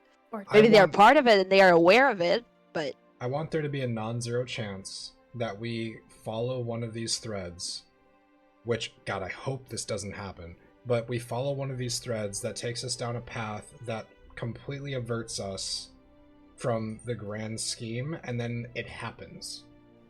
And then we have to fix it at that point and realize we fucked up even harder. Like, this is worse than the necromancer, worse than all this. I don't want that to happen, but I want that to be a possibility. I want Looks that at you, time Janara. investment to be a thing. Oh, like Janara, yeah. Looks at you too, Janara. I gotta say, what she was saying about the whole Soul Forge thing is a very interesting thing I hadn't even I think the considered. Soul Forge are definitely involved. I think we talked about that. We before. did. Well, yeah. Like, they're doing some shit with it. Well, because Brightwing brought up the point that, like, when you guys explained what a Soul Forge was, she's like, it sounds like a Wakana. Like, you put a soul in a thing that, like, didn't have a thing before. But from what you described, it's like you're creating a soul. Whereas for Wakana, it's just a soul that is given. It's not necessarily you create it. It's something that's given to you. And we had discussed whether or not it was it is not common or public knowledge where these souls come from. Yeah. And are they gathered? Are they souls that are coming to the earth, to the material plane, intended for bodies that results in stillborns or something? Like, could that be something like that? But then, oh my god, the research that you'd have to do into births or people that are born, you know what I mean? Like things like that. Or are they souls that are trying to leave and go to the afterlife and are then being intercepted? Is it a net on the way in or out? Or is it someone being forcibly inserted into this body? Or what if it is feeding off of the energy of the wilds? What if it is feeding off of that aura of creation at the source? And they truly are just raw power? And this is like this whole sky halt, whatever the thing was called again, that is like the pinprick into the veil that is siphoning off of the source, because they were also talking about a power source. Like, one of them was talking about a power source for ships. Like, maybe it's bigger, maybe it goes up even higher than that. They're looking for, which is and scarier. There's also with the necromancy research that we just got, it's all about like controlling souls, not controlling necessarily the body. Different types of creatures. So but which is scarier? Is it scarier to think that it is a soul that is created out of raw power, or that it is someone in there? That's crazy. I think it's mentally, I hate them both. It's worse when it's someone. Like, that is probably the worst one, because that's torment. Like, that is because it's like when you think about like zombies in a zombie apocalypse, do you think that the zombies are just zombies, or do you think they're still that person is still in there? It's not the person at that point. Like that. Well, that's just the body. For example, in The Last of Us, a lot of people think there are a lot of people in The Last of Us fandom that says, "Oh no, I think the people are still in there, but they are just so sick with this fungi within their bodies that they just go crazy, but they are still in there." Well, from my interpretation of what necromancy was, and Brightwing is the same thing, is that when you kill something to use it as a soul, or you're using the body, you're essentially trapping the soul from moving on, but you're using the body, but the soul can't be at rest. Like, it is in that internal torment, like, until the body is at rest, that soul can't go forward, and that's why Brightwing sees it as such a desolation. Such a no-no. Yeah. Such a no-no, such a bad thing to do, because it's not just you're messing with body parts, you're messing with someone's ability to have that full cycle of life and get to the after part. Yes, guys. I would love to continue this conversation, but I am slow roasting in my room, and I would like to. I was gonna say, no, that was the last question, so we can wrap it up here. Please help. It was a great conversation, guys. You guys said you have pocket fans. Dude, I have one, but there's no. I just need a fucking air conditioner. I need my dad to stop being so fucking stubborn. Just buy one, goddammit. Anyways, guys, if this Lord Keeper doesn't see you before shit hits the fan, 07s, guys. I love all of you. I love all of the players, the characters, and I hope you wreck the BBG's ass. You can say something really bad about Matt right now if he's not even here. I can't believe Matt didn't share Kita on cam. That's For real, crazy. That is a He hate just said, crime. I've got a puppy, but he didn't show it off. Didn't Yeah. didn't Oh even my share. God. You guys are missing out on the puppy. I'm just saying. Denying that's crazy. the internet of cute. That's crazy. Cuteness. Yeah, you see, That we is can't even that care should be you. punished. He doesn't. Substitute. Here, you can have Deli, Ruby. come here. Come Come on. Come on. I don't know where my cat Deli! is. Oh, Somewhere. Deli. Oh, Uh, I don't know where my cat is. baby, Deli. Hi, Fine. Daddy. Oh, look at her. Hello, Jelly. Hello, Ruby. Ah. And hello, Well- Chief. I'm sure he's in the background. Mhm. No, he's As over a in the boy. big bed. Oh, hell Lesson- yeah. Oh, the blip blip. The pets are still cute, and who knows what happens next. Lesson is true. pets are still cute. Tattoos are cool as fuck. True. We don't fuck around with magic for a bad reason. I don't know where I And went with that child one. abduction brings families together. And child abduction. Children brings And child abduction brings families together. Hell yes. Put that. Put that on, On the that t-shirt. lovely note, Don't everyone. put that t-shirt. On that lovely note, I wish you the best of sessions going forward. I love you, all of you. I love watching this campaign, and I hope you win. That's what my mom always says. Did you win? I was like, yes, mom, I won. Yeah, Mom, I won. won D&D. Yeah, well, I want D&D. So I hope you win, guys. I love all of you. GG's. Adios.